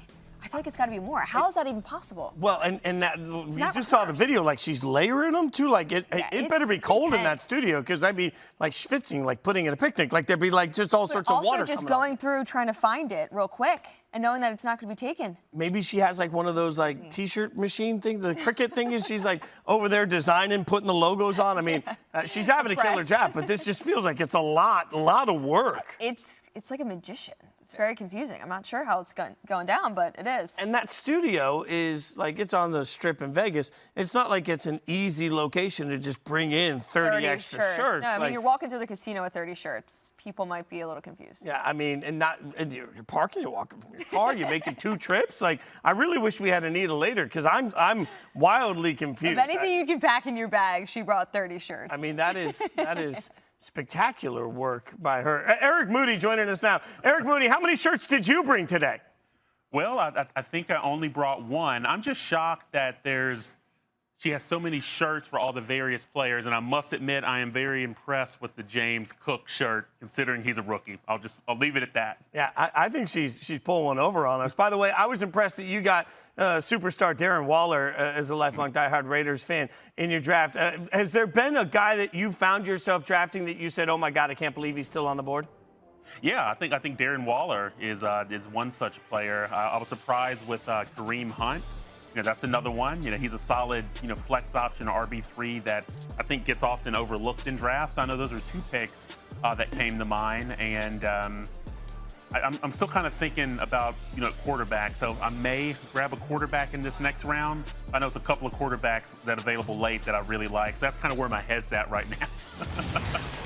And Eric, we are almost over 2 hours into this draft. Mm-hmm. So how are you stacking up against the competition? You feeling good at this point? Now, I do feel really, really good at this point. I'm trying to build a very balanced team that has a lot of flexibility, considering if I have an injury or if a player underperforms. And whenever I draft, I typically use positional tiers, that are based on, my projections, rankings, and really just players that I like. And I ultimately make my decisions based on how the others are drafting around me. I do that in all my drafts. This one here on ESPN Fantasy Football Marathon is no different. You are doing great work. I hope you have a little bowl of hard candies you can throw at Woody. Keep it up. Thanks for hanging out with us. All right, not a problem at all. All right, they're doing great work there, obviously. We're going to keep you updated on everything that goes. We've still got a bunch of big-name quarterbacks that aren't gone yet, so let's see if they go in this round. Back to Field and the entire team on ESPN. Daily Wager is following us on this very network. It's going to be electric. We've got all kinds of talent. It's a football special, 10 Eastern Time, pro and college, right here on ESPN, also streaming on the ESPN app. And if you're wondering how many shirts did Anita Marks bring to work today, here's the answer. Too many to count, so we have it in a photo instead. I'm guessing that's like 22. We only have 12 rounds in this draft, so she covered her bases in case some of the players she had a shirt of got sniped. Anita, you're back on the board. It's round 10. Yeah, and for the first time, I do not have a shirt for this player. I will say it's on order. It just hasn't arrived yet by the time that we did the draft. So I will have it for the season, and that's Dameon Pierce, running back for the Houston Texans. And for a big reason why, who else is there in that backfield? He's really going to get, in my opinion, the bulk of the carries, a lot of volume, and a lot of opportunity to draft him here at this point in the draft, where he very well could be put up RB1 numbers. I'm sorry, Boo. I know you wanted him. Yeah, that was the guy that was on my board top because of his ability to. You always see a rookie running back kind of emerge in the middle of the season. I thought he was going to be that guy, and I do need running back. I don't love this pick, but I hope this guy can replicate what he did last year. Cordero Patterson in Atlanta. That offense. Good pick. That offense is not that great. I got the Mike Clay seal of approval? What? What is happening We here? did it. I can't believe it. It only took 10 rounds, Mike, to get an applause from you there. But he can catch the ball, obviously, out of the backfield. I know they drafted that kid out of BYU, and the offense may not be great, but he's too talented, and I need a running back, so I'll go Patterson. And Tyler, to be candid, if he gets more passing game work, it could actually be a good thing for his fantasy value. He kept finding the end zone as a runner last year. If he gets more passing game usage, all of a sudden, CPAT could be a massive value in round 10. Liz Loza back on the clock. How about Russell Gage? I mean, this is someone that Tom Brady actively recruited to the Tampa Bay Buccaneers. Chris Godwin, yes, going to return sooner than we anticipated, but I love Gage as a nice short to intermediate passing option for Tom Brady as he ages. So I like that pick right there. A little bit floor, but still nice in terms of PPR. For all the money, $10 million per year. Daniel, you are up next. Yeah, I got a real quick question for Eric Moody. Is there a quarterback on this list that still is potentially RB1? Because I'm telling you, oh, Captain, my Captain Russell Wilson, here I come, baby. Oh, I'm telling you, QB1 potential. I've heard it from Eric Moody. Bring him to my team. ESPN executives had their heart stopped there for a second when Daniel got up on the table, but it was a worthwhile moment. Eric Moody, sorry about that. Daniel Dopp takes Russell Wilson. Oh. Hey, Daniel, what's it like catching a touchdown from Russell Wilson? It's honestly, it's one of those things that you just can't really put into words because it's sort of like if I were on ayahuasca. I don't know. Is that what it was called? Is that it? Yes. Yeah. Well, like you don't know. All right. You mean you're not? Okay.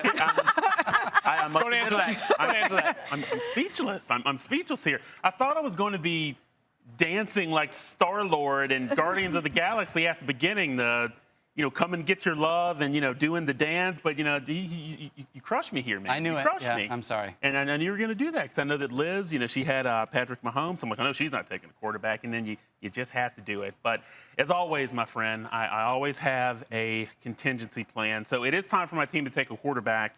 And you know what? I'm going to go kind of slightly against the grain. We got Tom Brady, on the board. We got Aaron Rodgers, Matthew Stafford. But I'm actually going to go with Trey Lance here. So, I mean, had him in my queue. Heard of You him. did? Okay. Yeah, I'm going to go with Trey Lance. I love the upside. He's improved as a passer, the rushing ability, league-winning potential. So I'm going to use him as a consolation prize while I wipe away my tears since you took Russell Wilson. 24 rushing attempts in 2 starts last year for Trey Lance. Mina Kimes back up. 3 picks left. Who do you got? Okay. So I'm in the high upside zone at this point where you're willing to just kind of take bets on players who could impress. I'm going to go with Chris Olave, the rookie. yes. You talked about following the money field. I'm going to follow the draft picks because holy smokes did the Saints give up a lot of draft capital to go and get this guy. And it's easy to see why. He threatens at all 3 levels. He can threaten deep, by the way, which is significant with Jameis Winston coming back. He really is the only wide receiver, I think, of that starting group who does threaten deep. Obviously, Michael Thomas coming back is meaningful, but I just think Chris Olave adds an element to this offense that is different, and I think he's really pro-ready. Just such a polished route runner. I love him, and I love him on my team. Yeah, long-term, I think that Jameson Williams will be the best rookie wide receiver in this year's class. But in terms of the guys that are going to be available right away, I thought it was Chris Olave as wide receiver 1 coming out of Ohio State, and it felt like Stephania, Mina may have just sniped you there. She totally got me back for everything, Mina. You got me. You hurt me in the heart. You know what it was? It was the Seahawks joke earlier. I know. Yeah, I know. That was brutal. First, Anita did it with Damian Pierce. That was my next pick. Chris Olave was my pick after that. So here I am feeling very much like everybody can relate to what you feel like in the draft at this point when people are just sniping your picks left and right. So I had to scramble here, and I had this guy targeted, not originally, but based on what I got when I was in Miami and just watching him, Chase Edmonds. I know it's a backfield that's a little bit crowded, but Chase Edmonds has been impressing. One of the comments Mike McDaniel made was that he understood the receivers and blocking assignments. They love that. That was a big deal in San Francisco, and the players who did that got a lot of run. I think Chase Edmonds is going to get the bulk of the workload, even if it has to be a timeshare. So good in the passing game and good enough that when he gets the ball in open space, he's going to make you miss. He's going to get plenty of yards after the catch. Schefter, you are up next year. Pick number 98. Well, we're at 98, and there's a guy who's just sitting there. Again, I like Trey Lance queued up, but we're just going to go with Clyde Edwards-Helaire here. I mean, I got no problem taking him. At this point, 10th round, it's too easy to take him. It's just such an interesting player this year because the Chiefs have made other investments in the running back spot. He has not been the receiver he was at LSU. But the hope would be that A, he's talented, B, he's healthy, and C, the Chiefs do not have Tyreek Hill anymore. So perhaps they're a bit more run-heavy, at least near the goal line compared to where they were in previous years. Mike Clay, who's up next. Yeah, that's who I was going to take. Great draft, Adam. Great pick right there. You're nailing it, my friend. But I'm going to go with the next running back on our list here, Damian Harris. This guy scored 15 touchdowns last season, and he's averaging 4.8 yards per carry in his career. His backup was already drafted. I understand Ramondre is going to play a big role in the passing game, so I understand it to an extent, but Damien Harris, still their lead rusher, still their top goal line back. He's been very effective. Love this value. Over 14 touchdowns, though, doesn't that make him a prime candidate for regression? I'll take 13. I'll take 12. Regress all the way to 13. Okay. Yeah. Mike Clay takes the second Patriot of the night so far. Damien Woody, pick number 100, last one of round 10. You know, I'm going to go with Pat Freiermuth. Oh, I'm on Pat Freiermuth here. I understand the quarterback situation. It's a little dicey in Pittsburgh. Yeah. But I know that Pat Freiermuth had 151 fantasy points, 10 most as far as rookie tight ends. All time. Ever. All time. And that's what Eric Ebron was starting ahead of him initially. I think he's going to have a bigger workload, especially when you get down in the red zone. Like that a lot. Good sleeper tight end this year. You played your college ball in the great state of Massachusetts and some of your pro ball as well. Pat Freiermuth from the great state of Massachusetts as well. Yep. Massive fantasy value as far as I'm concerned. Hey, coming up, a bunch of rookie wideouts are still available. That guy, Garrett Wilson, he was drafted 10th overall by the Jets, still on the board. Jamison Williams won't be available in week 1, but that guy can flat out fly. Plus, Treylon Burks. A.J. Brown is gone. Someone's got to catch passes, right? Could it be the former Arkansas standout? We're coming up with rounds 11 and 12.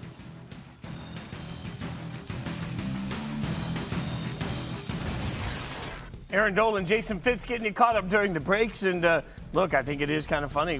We asked earlier, we asked Stephania who she had her eye on, and she gave us a little bit of a Dameon Pierce sort of nugget. And then what do you know? Bam, right away, Anita Marks is like, so I guess, hopefully Anita wasn't listening. But, you can see a lot of people had that thought. Yeah, no, they definitely did, and I think she made a lot of great points. But again, they weren't able to hear each other, so Anita was also thinking it. Yeah, well, and we've got Trey Lance going here. Eric Moody took him for the 49ers. You and I have been discussing this all night and trying to figure out what he looks like a quarterback. I think it's just a tremendous. Mike could. Yeah, I agree. There's a lot of question marks still. Obviously, Jimmy G is not the answer for them, but he would have won regular season games, but he wouldn't have won them a Super Bowl. So that's the issue, I think. Well, we all know QB1 around here is Field Yates. Field hanging out with us now. Field, my friend, a little curious at the quarterback position. Woody, double dips. What was your reaction? Well, first of all, I have a rule of life that I follow, which is when you're sitting next to a former NFL offensive lineman who weighs twice as much as you don't pick apart their picks, no matter whether you agree with them or not. So I decided that no matter how I felt about the pick, I would keep it to myself. I'm actually, to be honest with you, I think it's fine. We only have 12 rounds, so yes, you could have flushed out your bench a little bit more, but Joe Burrow could absolutely smash this season. And if he does, maybe Damien could parlay that into a trade down the line. All right, so maybe you don't want to talk a lot of smack on him, but is there anybody that stands out besides Tyler Fulghum that might be in a rocky spot tonight? Once again, Aaron, I can tell that Mike Clay fails to prepare. The guy hasn't provided one insightful bit of analysis so far. It's clear he doesn't study the numbers. He strikes me as one of those people that just flies by the seat of his pants throughout his life. No, more seriously, to be honest with you, I'm not sure that anybody's draft has stood out in a particularly negative way. I think it's one of the beauties of a 10-team league is that there's so much value to be had. It's the end of round 10 just now. We have guys flying off the board who scored 15 touchdowns last season, like Damian Harris and Clyde Edwards-Helaire, who might be really good for the Kansas City Chiefs. So far, pretty good job. I'm trying to be diplomatic if you guys couldn't tell. You're doing a spectacular job hosting. Do you wish you were drafting a team? You know what? I wish I were a part of your guys' show for the entirety of it, if I'm being entirely honest. I don't want to be a third wheel too frequently, but I would have taken that duty with great honor tonight. You're not wearing enough neon to join this crew, Field. Neon blue. Keep doing the great work. Get back to work, my friend. We appreciate you. I'm going to go do it. All right, guys, have a great show, not just during the rest of this show, but also after it on Daily Wager. Everybody watch it. If you don't, you are literally losing money. Exactly. Thank you. Look at that, Field doing our job for us. And yeah, Daily Wager coming up right after. You'll be a part of that. Yes, I will be. We go until 11 p.m. Eastern. Yeah, it's a really cool moment for everybody. A lot of great people that work on that show and work around the gambling properties in general here. It's cool to see everybody get that. Yeah, it's awesome. That shine. Yeah, and she's gonna be like running from this set to that set. It's a little peek behind the curtain. Yeah, maybe barefoot. I don't think I can run in heels. Yeah. Not in these heels. Neither can I. All right, one person that can, Field. He's doing it right now. We'll get you back to Field. I can't speak to whether or not he's wearing heels, but he's doing a great job. Back to Field. I wouldn't be drafting. Back here on Fantasy Football Marathon. A reminder that Fantasy Football Now is back Sunday mornings, 10 a.m. Eastern Time on ESPN2. Field, Stephania, Damien Woody, Mike Clay. It's going to be an electric year with many others, including Daniel Dopp. It's going to be a blast. Don't forget all of our cast of reporters led by Schefter. Here's the best available on Mike Clay's big board. A couple of guys that I think have a chance to be good at football when they get a little bit older in life. Tom Brady and Aaron Rodgers, plus Christian Kirk, who has the bank account the rest of us envy, and Garrett Wilson, number 10 overall pick out of Ohio State, one of the great wide receivers still available from that rookie class. Look at that, 1.902 million teams drafted. I would absolutely love it if we can get to 2 million by the end of this show. 34 minutes left. We've got 11. We are on to round number 11. We've got 2 rounds left. A reminder, no kickers, no defenses tonight. With all due respect to Justin Tucker, and a lot of due respect to Justin Tucker, we're bypassing kickers and defense unless you feel like getting really weird and frisky. But, Damien, you are up. Yeah. Mike Clay, what did you mention about rookie wide receivers, especially top 10 rookie wide receivers? Yeah, so if I can remember the stat off the top of my head, over the past decade, all of the top 10 picks at wide receiver in their rookie season who played, or crossing off Kevin White, he was hurt, he didn't play. Of the 13, 9 were top 30 receivers. The only ones who were not were injured. They missed 3+ games. So if they play, they're good. With that being said, I'm going Garrett Wilson. I have a question. When Mike Clay says, like, if I can remember off the top of my head, is that just a fancy way of you saying, like, I've got better stats than you do, let me tell you one of my cool ones? You know, I've just said that one so many times that it was just there. It was just there. It's just stuck inside I was that concerned. cranium. He put me on the spot. I was concerned for a second, but we got it out. In between punter projections and, Jaguars special teams depth charts, Mike Clay has that stat available. You're up again. Oh, I am, yeah. Okay, I will take. I was thinking about Garrett Wilson. You took him. I will take Christian Kirk. 4 years, $72 million. How about that? How about that for a stat? Well-paid Jacksonville #1 receiver. They have a nice schedule this year. I expect Trevor Lawrence to make a big leap. I don't know if he's going to go in this draft, but Lawrence is a guy I think can break out. Good sleeper this year. Yeah, and really talented player, even though he has never had 1,000 receiving yards in a season. Schefter, you're up. Well, the news this evening is that the Seahawks rookie running back Kenneth Walker III has a hernia of some sorts. I'm told it's not a sports hernia. But as Stephania has pointed out, running backs and hernias are not a good combination. Now, because that's the case, we'll go with the counterpart there in the Seahawks backfield, Rashad Penny. Yeah. And take him here, thinking that maybe he's got a chance to be the workhorse there coming off the big season he had last year. He got a little bit banged up recently, but he is trending in the right direction health-wise, and he was so good down the stretch. The best running back in terms of rushing yards for the final 5 weeks of last year. Stephania back on the clock, crushing this draft like a grape. Who you taking next? Well, hey, Tyler, are you paying attention? Because I'm going to take Robert Woods. Yes! Sweet trees.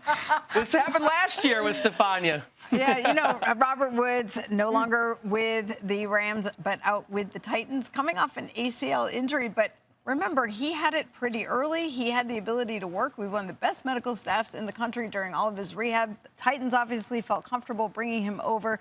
He's going to be the #1 target there. And look where I'm getting him.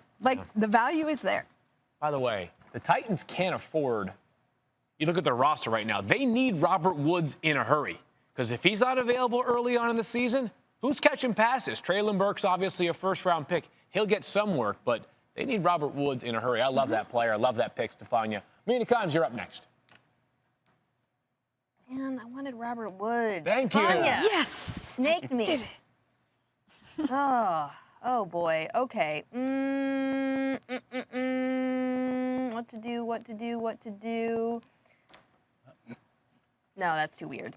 All right, I'm gonna go with James Robinson here. I'm a little bit thin at running back.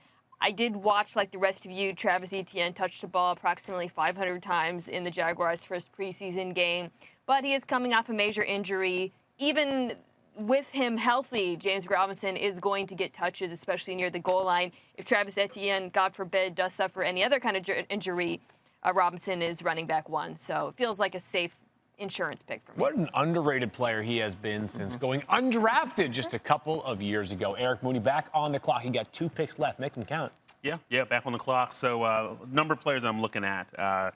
Melvin Gordon's there. Sky Moore's there. And that's who I'm going with. I'm going with Sky Moore here. You're in the double-digit rounds. It's really all about looking for upside. And you look at the opportunity in Kansas City. My memory serves me right. I'll try to pull a Mike Clay and remember a stat. I believe they have 360 available targets in Kansas City. Then when you look at Mahomes, for where he leads the league over the last 2 seasons in targeting his slot receivers. And if they can just move Sky Moore to the slot, where I know he played a lot of slot in college, he's someone who could greatly exceed expectations. Good things come to those who play with Patrick Mahomes. Daniel Dopp, I don't believe ever signed a contract with the Chiefs, but there was temptation on both sides to accomplish that. Yeah, we talked about it after I had that weekend with Russell Wilson where I caught a couple passes. There were a couple things there. No, all right. Stop. I'll tell you what, Eric, I hate to do this, but you mentioned Sky Moore, and then you also mentioned Melvin Gordon, and that's where I'm going to go is Melvin Gordon. Because why not? I'm talking about he is my RB4 in this team. If anything happens to Javonte Williams, I have an incredible running back under my disposal. And at the same time, this workload split is something that none of us really know about. I think the value with Melvin Gordon here, super late, man. I'm thrilled here. Oh, yeah, you should be. I should be. Yeah, absolutely. I'd be thrilled, too, if you had waited one pick. I'm sorry, Field, I'm jumping the gun here. No, please. You could have had him. He could, but not anymore. But I will say, I was thinking maybe it's a floor play, maybe it's not spicy enough. And this is television, so let's get a little bit spicy. Give me Isaiah Pacheco, right? There's questions. Give me the running back attached to Patrick Mahomes. I'm not worried about CEH. He was an excellent value. But at this point, sure. Yeah. Let's go for it. I mean, he's got 4.3 speed, 90th percentile burst as well. I like the offense. Obviously, he's attached to. At just 10 spots apart in a 10-team league for these 2 Chiefs running backs. That's how things are shaking out right now. Let's send it back out to Vegas. Tyler and Anita to close out round 11. All right, thanks there, Field. I'm gonna take a rookie wide receiver. I'm ready to jump at one. I like Sky Moore's pick, or this pick of Sky Moore there, but I already have 2 Chiefs. I'm buying into the George Pickens hype. He was my favorite receiver coming out of the draft, and the Pittsburgh Steelers, if you haven't heard, have done a pretty good job of identifying wide receiver talent over the years, and I think Pickens is already establishing himself as a dog next to Deontay Johnson, maybe even the number 2, because Chase Claypool's kind of fallen off a little bit. I think Pickens in line for a big rookie season, guys. X-rays confirmed. He's got some dog in him. Anita, you're up next. Yeah, give me Joshua Palmer, wide receiver for the Los Angeles Chargers. No! Again! Right there. Dang it, Anita! I'm sorry. Do you want a T-shirt? I can give you a T-shirt. Want a T-shirt? Oh, text me your address, Beaver. But hey, in all seriousness, the Chargers, as we know, I reached for Justin Herbert. Again, I reached because I don't like to draft quarterbacks until the later rounds, but I just think that this offense is going to be so explosive. And God forbid Keenan Allen or Mike Williams gets injured. Man, Palmer steps up as that number 2 wide receiver, and to get him here, really explosive. An insurance policy at wide receiver, if you will. We are just about 90,000 signups away from $2 million for the evening. Less than half an hour left in our fantasy football marathon. Be a part of the solution, not the problem. Draft a team right now.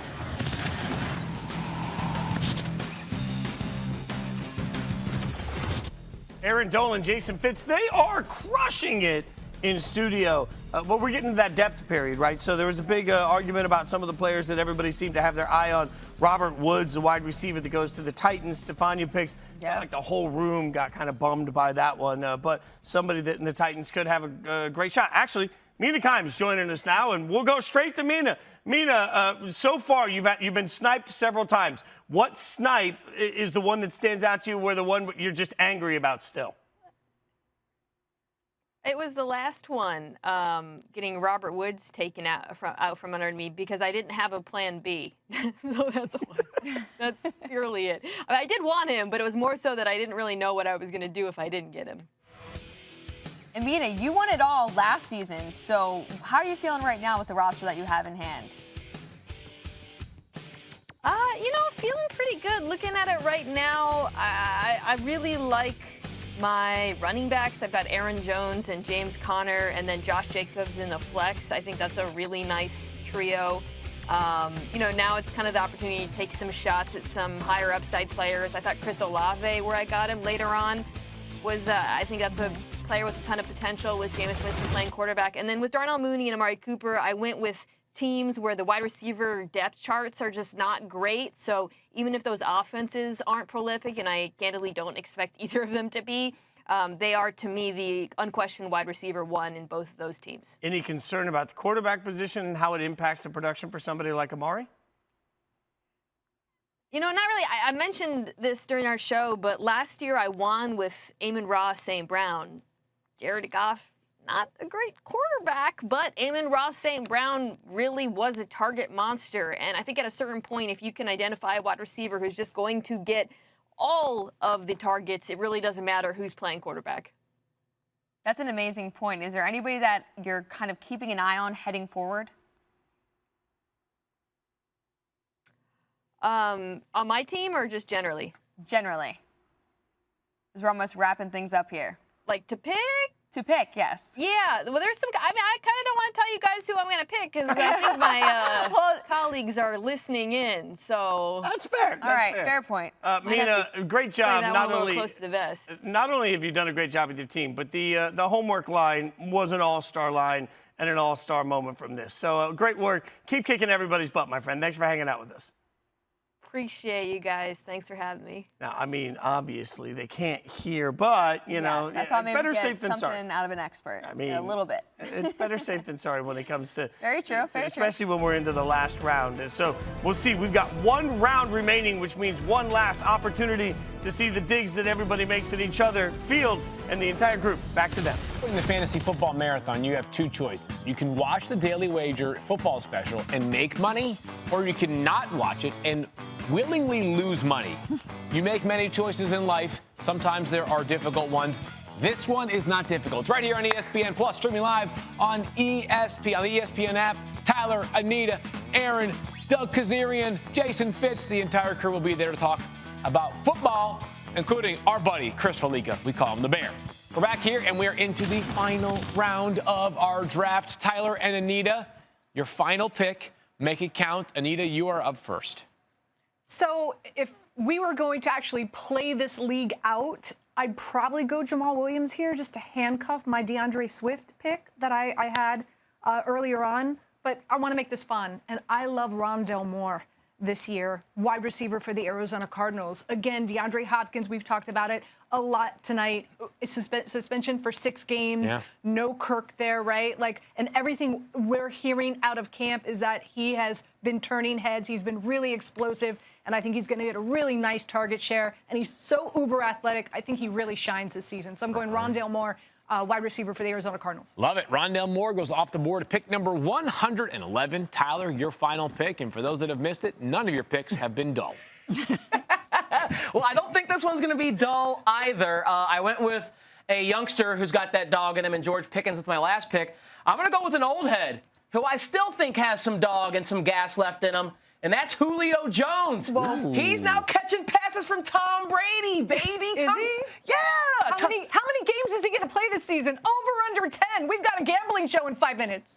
Oh, I hope over. I'm going to bet on that because if he does play more than 10, you saw what Tom Brady did with Antonio Brown, Rob Gronkowski, Chris Godwin, and Mike Evans last year. I think Julio, if he stays healthy, and that's the big caveat, will have a big season catching passes from a guy like Tom Brady. Big upgrade over Tannehill and the Titans offense. Yeah, the Bucs just have so many wide receivers. Mike Evans and Chris Godwin and Russell Gage and Julio Jones, and the list goes on and on and on. Liz Loza, back to you for your final pick of the draft. Well, it has to be a tight end because I've waited this long. Yeah, you have none so far. No, I don't. And we know that tight ends generally break out years 2 to 3. I'm hoping that is true for some personal reasons for Cole Kmet. Yeah. Homegrown talent out of Arlington Heights, Illinois. Hopefully, by the way, Soldier Field moving to the old Arlington racetrack. I'm sure Shefty could illuminate that for us a little bit later. Regardless, interesting fun fact. Kmet had top 12 receptions and yards, but it was the goose egg in the end zone that really did him in terms of fantasy production. No Jimmy Graham there this year, so hopefully that number can reach 4 to 6.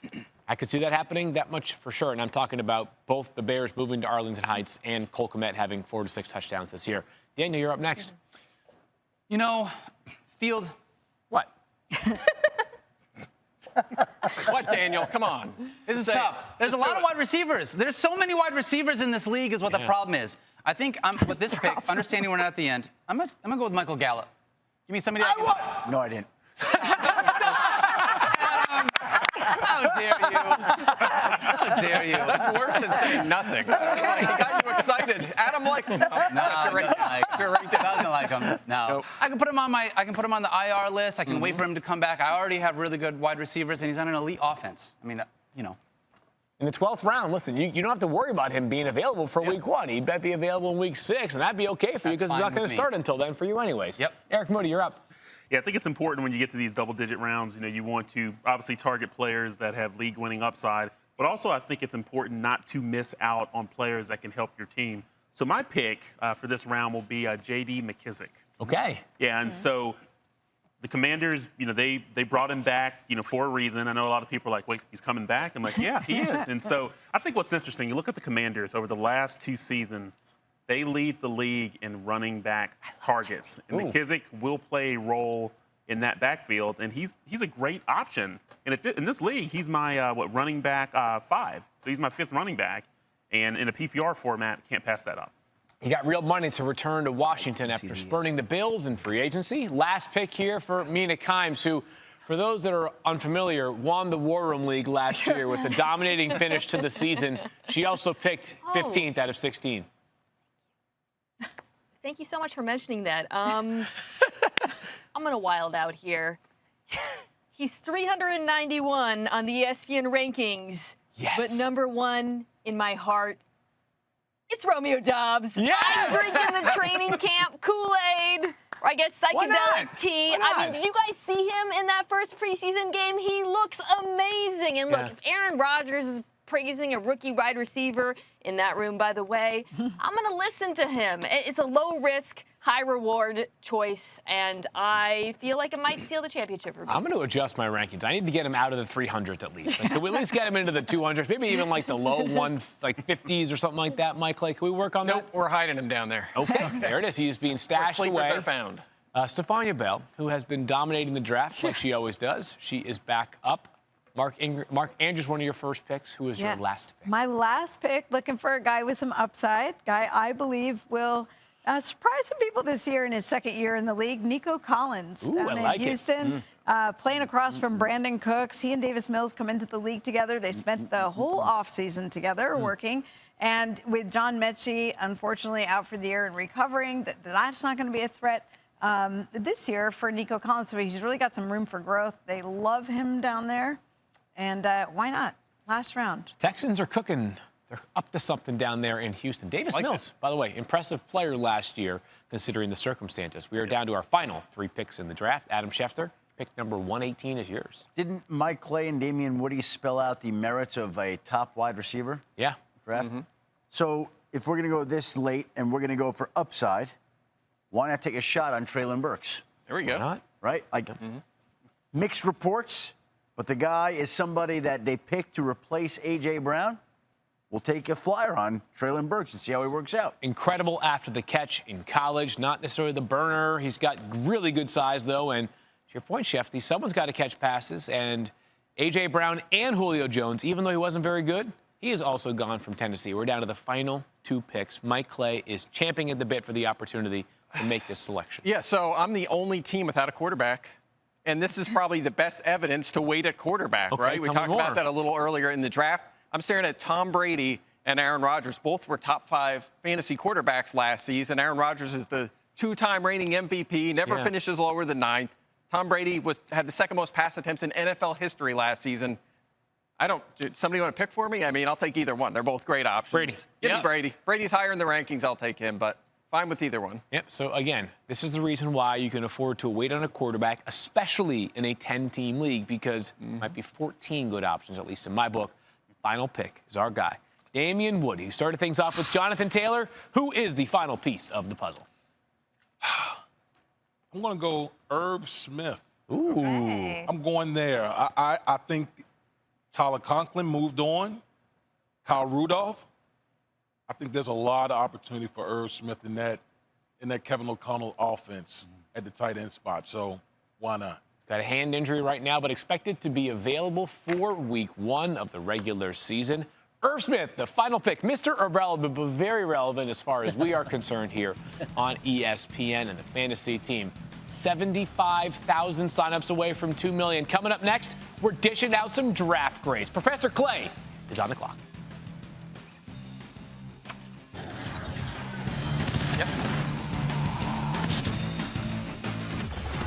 Erin Dolan, Jason Fitz getting you caught up on everything you need to know in the breaks. And Erin, I mean, you just saw it at the end. Mike Clay kind of throwing the mic drop moment where he says, hey, I can still get Tom Brady this late with all the stats to back up why that's a great pick. It reminds us that strategy matters in this. It does. And he also just kind of left it up to everybody else. What do you guys think? And someone yelled out Brady. It's like, all right, fine, Brady. Out of the two, I would have picked Brady as well. I think it's interesting to watch the best of the best and the pros that do this all the time still sort of succumb to the wave of the moment, because that's one of the hardest things, whether you're betting or whether you're playing fantasy. Like, sometimes you just have to live in a bit of a bubble, right? And be like, I'm going to resist. It's so insightful to be able to see this firsthand and really watch his reactions. Nothing's recorded, so. Well, one of the best reactions we got today came from the great Daniel Dopp, who joins us again. Most important question. You jump up on a table. Had you tested the wheels on it? Did we know that it wasn't going to move? No, I had no idea. I was really nervous, actually, when I did it, which is probably not the right thing to say. I pushed it a little bit to see if the wheels were locked at least. So I tried to do a safe box jump on there. But I'll tell you what, when you get a guy like Russell Wilson that late, you got to celebrate however you can. I mean, you got to let it out, Fitz. That's it. And we're looking right now on YouTube. There's actually a poll that went out for who has the best roster so far. So your name was one, Stephania, Mina Kimes, obviously, and Tyler was on this. You are winning. 37% of people say you have the best roster. What do you think of that? I think there are 37% of people out there that are very smart. That's what I think about that. I love the draft that I've been able to do. I think I found really good value. I tried really hard not to be able to force things, let people come to me. And from that standpoint, this is the part of drafting that's so much fun. I mean, it's so great to draft with people that you love being able to draft with because the reactions are real. You get sniped on picks. Everybody loves the same players. It's just so much fun, man. So let's take it to everybody that's watching. What piece of advice, after you just went through what you went through, would you give everybody watching for their draft? I would say wait on quarterbacks. Mike Clay just talked about it. You do not need to grab a quarterback early. You can wait until the later rounds of the draft. You can load up on skill position players, running backs, wide receivers, elite tight ends. Do all of that first and then grab someone late. I grabbed Russell Wilson late. Mike got Tom Brady, Aaron Rodgers, Matthew Stafford is still out there. There are plenty of late quarterbacks to be able to grab. Don't go out and grab one early. I mean, congrats on the Russ pick. He's no Derek Carr, but, you know, I wish you luck anyway. Dopp, great job, man. You got my vote only because you're with us right now. Get back to work. Thank you, buddy. Appreciate it. It is funny to see that, though, and it is a reminder that everybody can sort of fall into that same trap. Yeah. So it's been a wild, exciting time hanging out. Erin Dolan, Jason Fitz. Erin, we've had a blast. This is the first time we've gotten to hang out First time we've ever met. Yeah. We did a show together. It was fun. Look at that. All right. We had a great time. Hopefully you guys have had a great time. But they're not done. In the studio, they're going to go over some of the good and bad of everything that's been picked. Mike Clay's going to give you some more expertise. Most importantly, don't go anywhere and stick around. Daily Wager going to come at you right afterwards. As for now, we'll throw it back to Field Yates. We got to see. I'd like. Mile 25.2 is here as we are getting close to the finish line. Time now to hand out some drafts after hand out some grades after our draft is over. Mike Clay, you have volunteered your services to grade these drafts. Let's begin with our two teams out in Vegas. Tyler Fulghum and, of course, Anita Marks. So, who are we starting with? We'll start with Anita. We're starting with Anita. Okay. Okay. First of all, points for 5 picks matching her shirts. Okay. Yep, so we're giving you some points for there. Love the Herbert and Josh Palmer stack. Okay. Palmer, one of my favorite sleepers, so I like that. B+ here. Okay. B+. Very good team. Anita Marks. The most interesting grade, of course, goes to Tyler Fulghum. Where are you going here? Yeah, so we're going letter grades, okay? And Tyler gets a 2019 because all his players peaked in 2019. Mike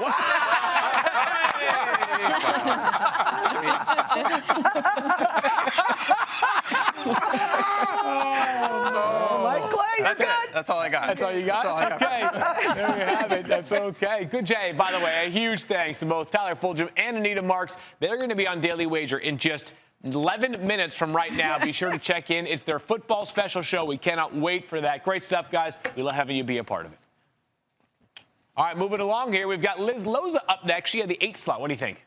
Yeah, so I'm going to go with a B here. Last to take a tight end was very interesting. Pacheco bothers me a little bit. Feels early, but I get it.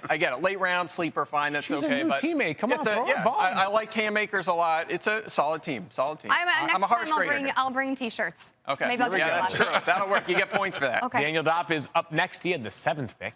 little Lions bias in there with the 2 with Hawkinson and Amon-Ra. Sure. I felt it, but I do like them as well. You got the Russ and Melvin Gordon mini stack there, and you sniped Moody 3 times, so I appreciate that. A- for you. Okay. Wow. I like it. I only have one regret about this whole draft, Mike, and it's the fact that I was here in this room with you guys. I couldn't watch me do this live on television. This was so good. All right, A+. Eric Moody, pick 6. Here we go. Moody started a running back. Ended up with a lot of running backs. Don't mind that late. You want to load up on those guys. I'm going B- here. B-. B- to the point. These are your 2 new teammates, and you're kind of crushing them here. Harsh grader here. Well, hold on. What don't you like that you gave it a B-? I'm not as high on Dalvin Cook. I'm a little lower there, especially with the new regime there. Kamara's fine. Higgins was okay at the time. Sutton and Judy. I like Judy more than Sutton, so I didn't like that. I didn't like that discourse on that one. So, okay. I mean, it's a B-. It's a good grade. And whose book?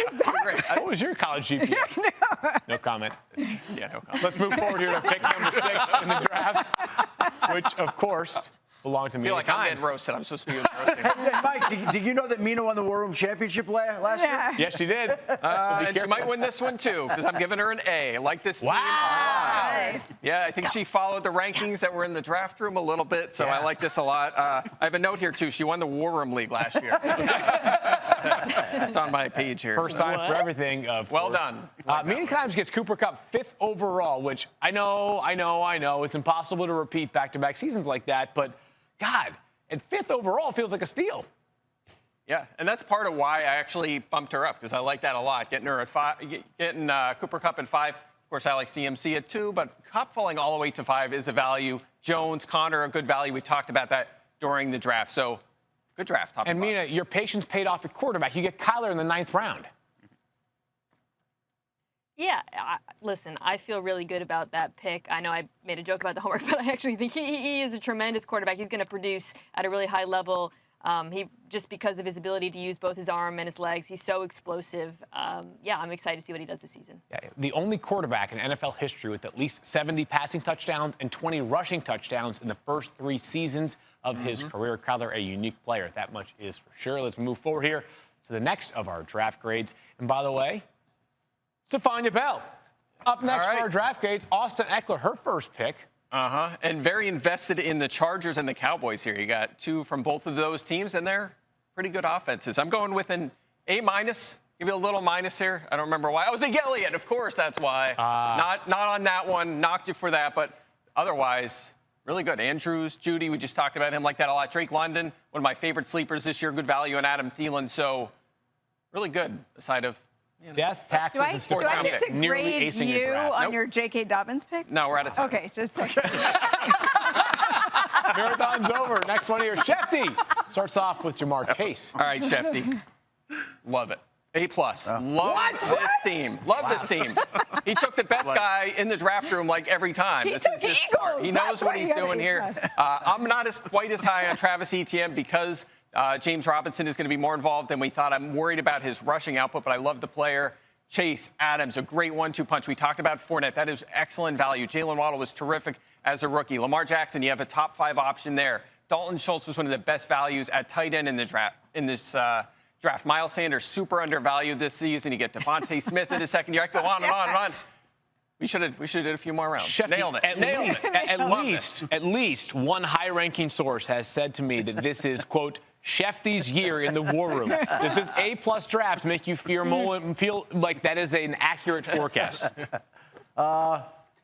Field, I've never won it before. I've had some good teams. Takes a lot of luck. Takes some skill.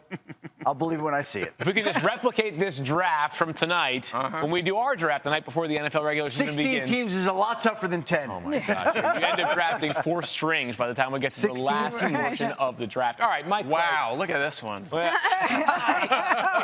God. Let's just admire this. We take a moment of silence. The Mona Lisa.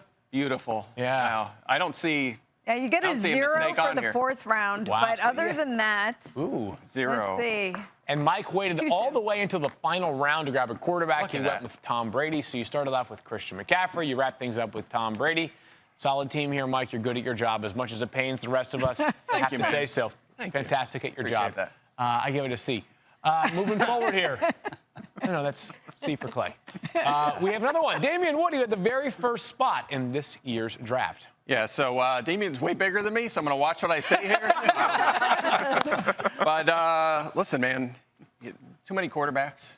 Did I tell? You have as many quarterbacks as you have running backs. That's a problem. He was saying to me before he even said, he said, I regretted taking Joe Burrow as high as I did. Yeah, That's the one that he regretted. Have to knock you for that. I mean, you have obviously some great star power. I love Javonte Williams. Chris Godwin was good value here. So you got some good players, but you came out of here, I believe, with 2 running backs. Yeah. Taylor and Javonte. Got to add some a little bit later in the draft. But, again, compete here. You got to work the waiver on running backs a little bit. I'm going B-. Going B-? I'm going B-. You sure that's what you wrote down? No. How many pluses you want to have? Yeah, 3 good? 3 good. 3 good. Well, here's the good news, is that there is an opportunity to work the waiver wire because there were some really good players that did not get drafted in this year's selection. Those include the likes of Aaron Rodgers and Chase Claypool. Notre Dame enthusiasts out there watching right now are saying, how do you not draft Chase Claypool? As we bring things in a little bit closer, plenty of opportunities to work the waiver wire. You've already amended your Damien Woody draft grade. Yeah, I have. He's getting the A+. You mentioned some of the undrafted players, Aaron Rodgers, Chase Claypool, Matthew Stafford, Mike Gesicki, Kenneth Walker, who we're keeping an eye on that hernia issue, but just shows you the depth in fantasy these days. So much talent out there. A few rookies drafted in this year's draft, but also some rookies that are still available on the waiver wire, guys who have some serious pedigree and upside. First-round picks, including Jahan Dotson and Jamison Williams, not taken in this year's draft. But we did hear from guys like Breece Hall and Drake London, amongst others that were taken in this year's draft.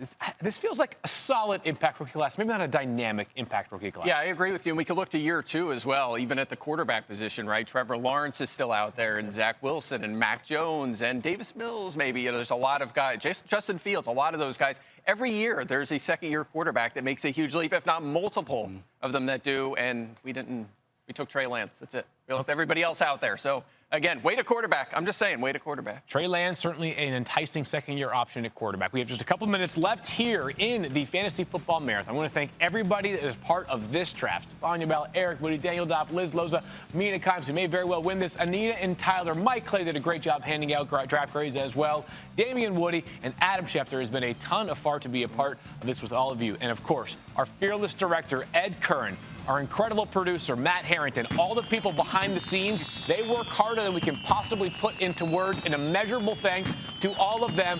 There you have it, 1.937 million followers and signups. We thank you, everybody, for watching the ESPN Fantasy Football Marathon. Get ready for the season and win your leagues.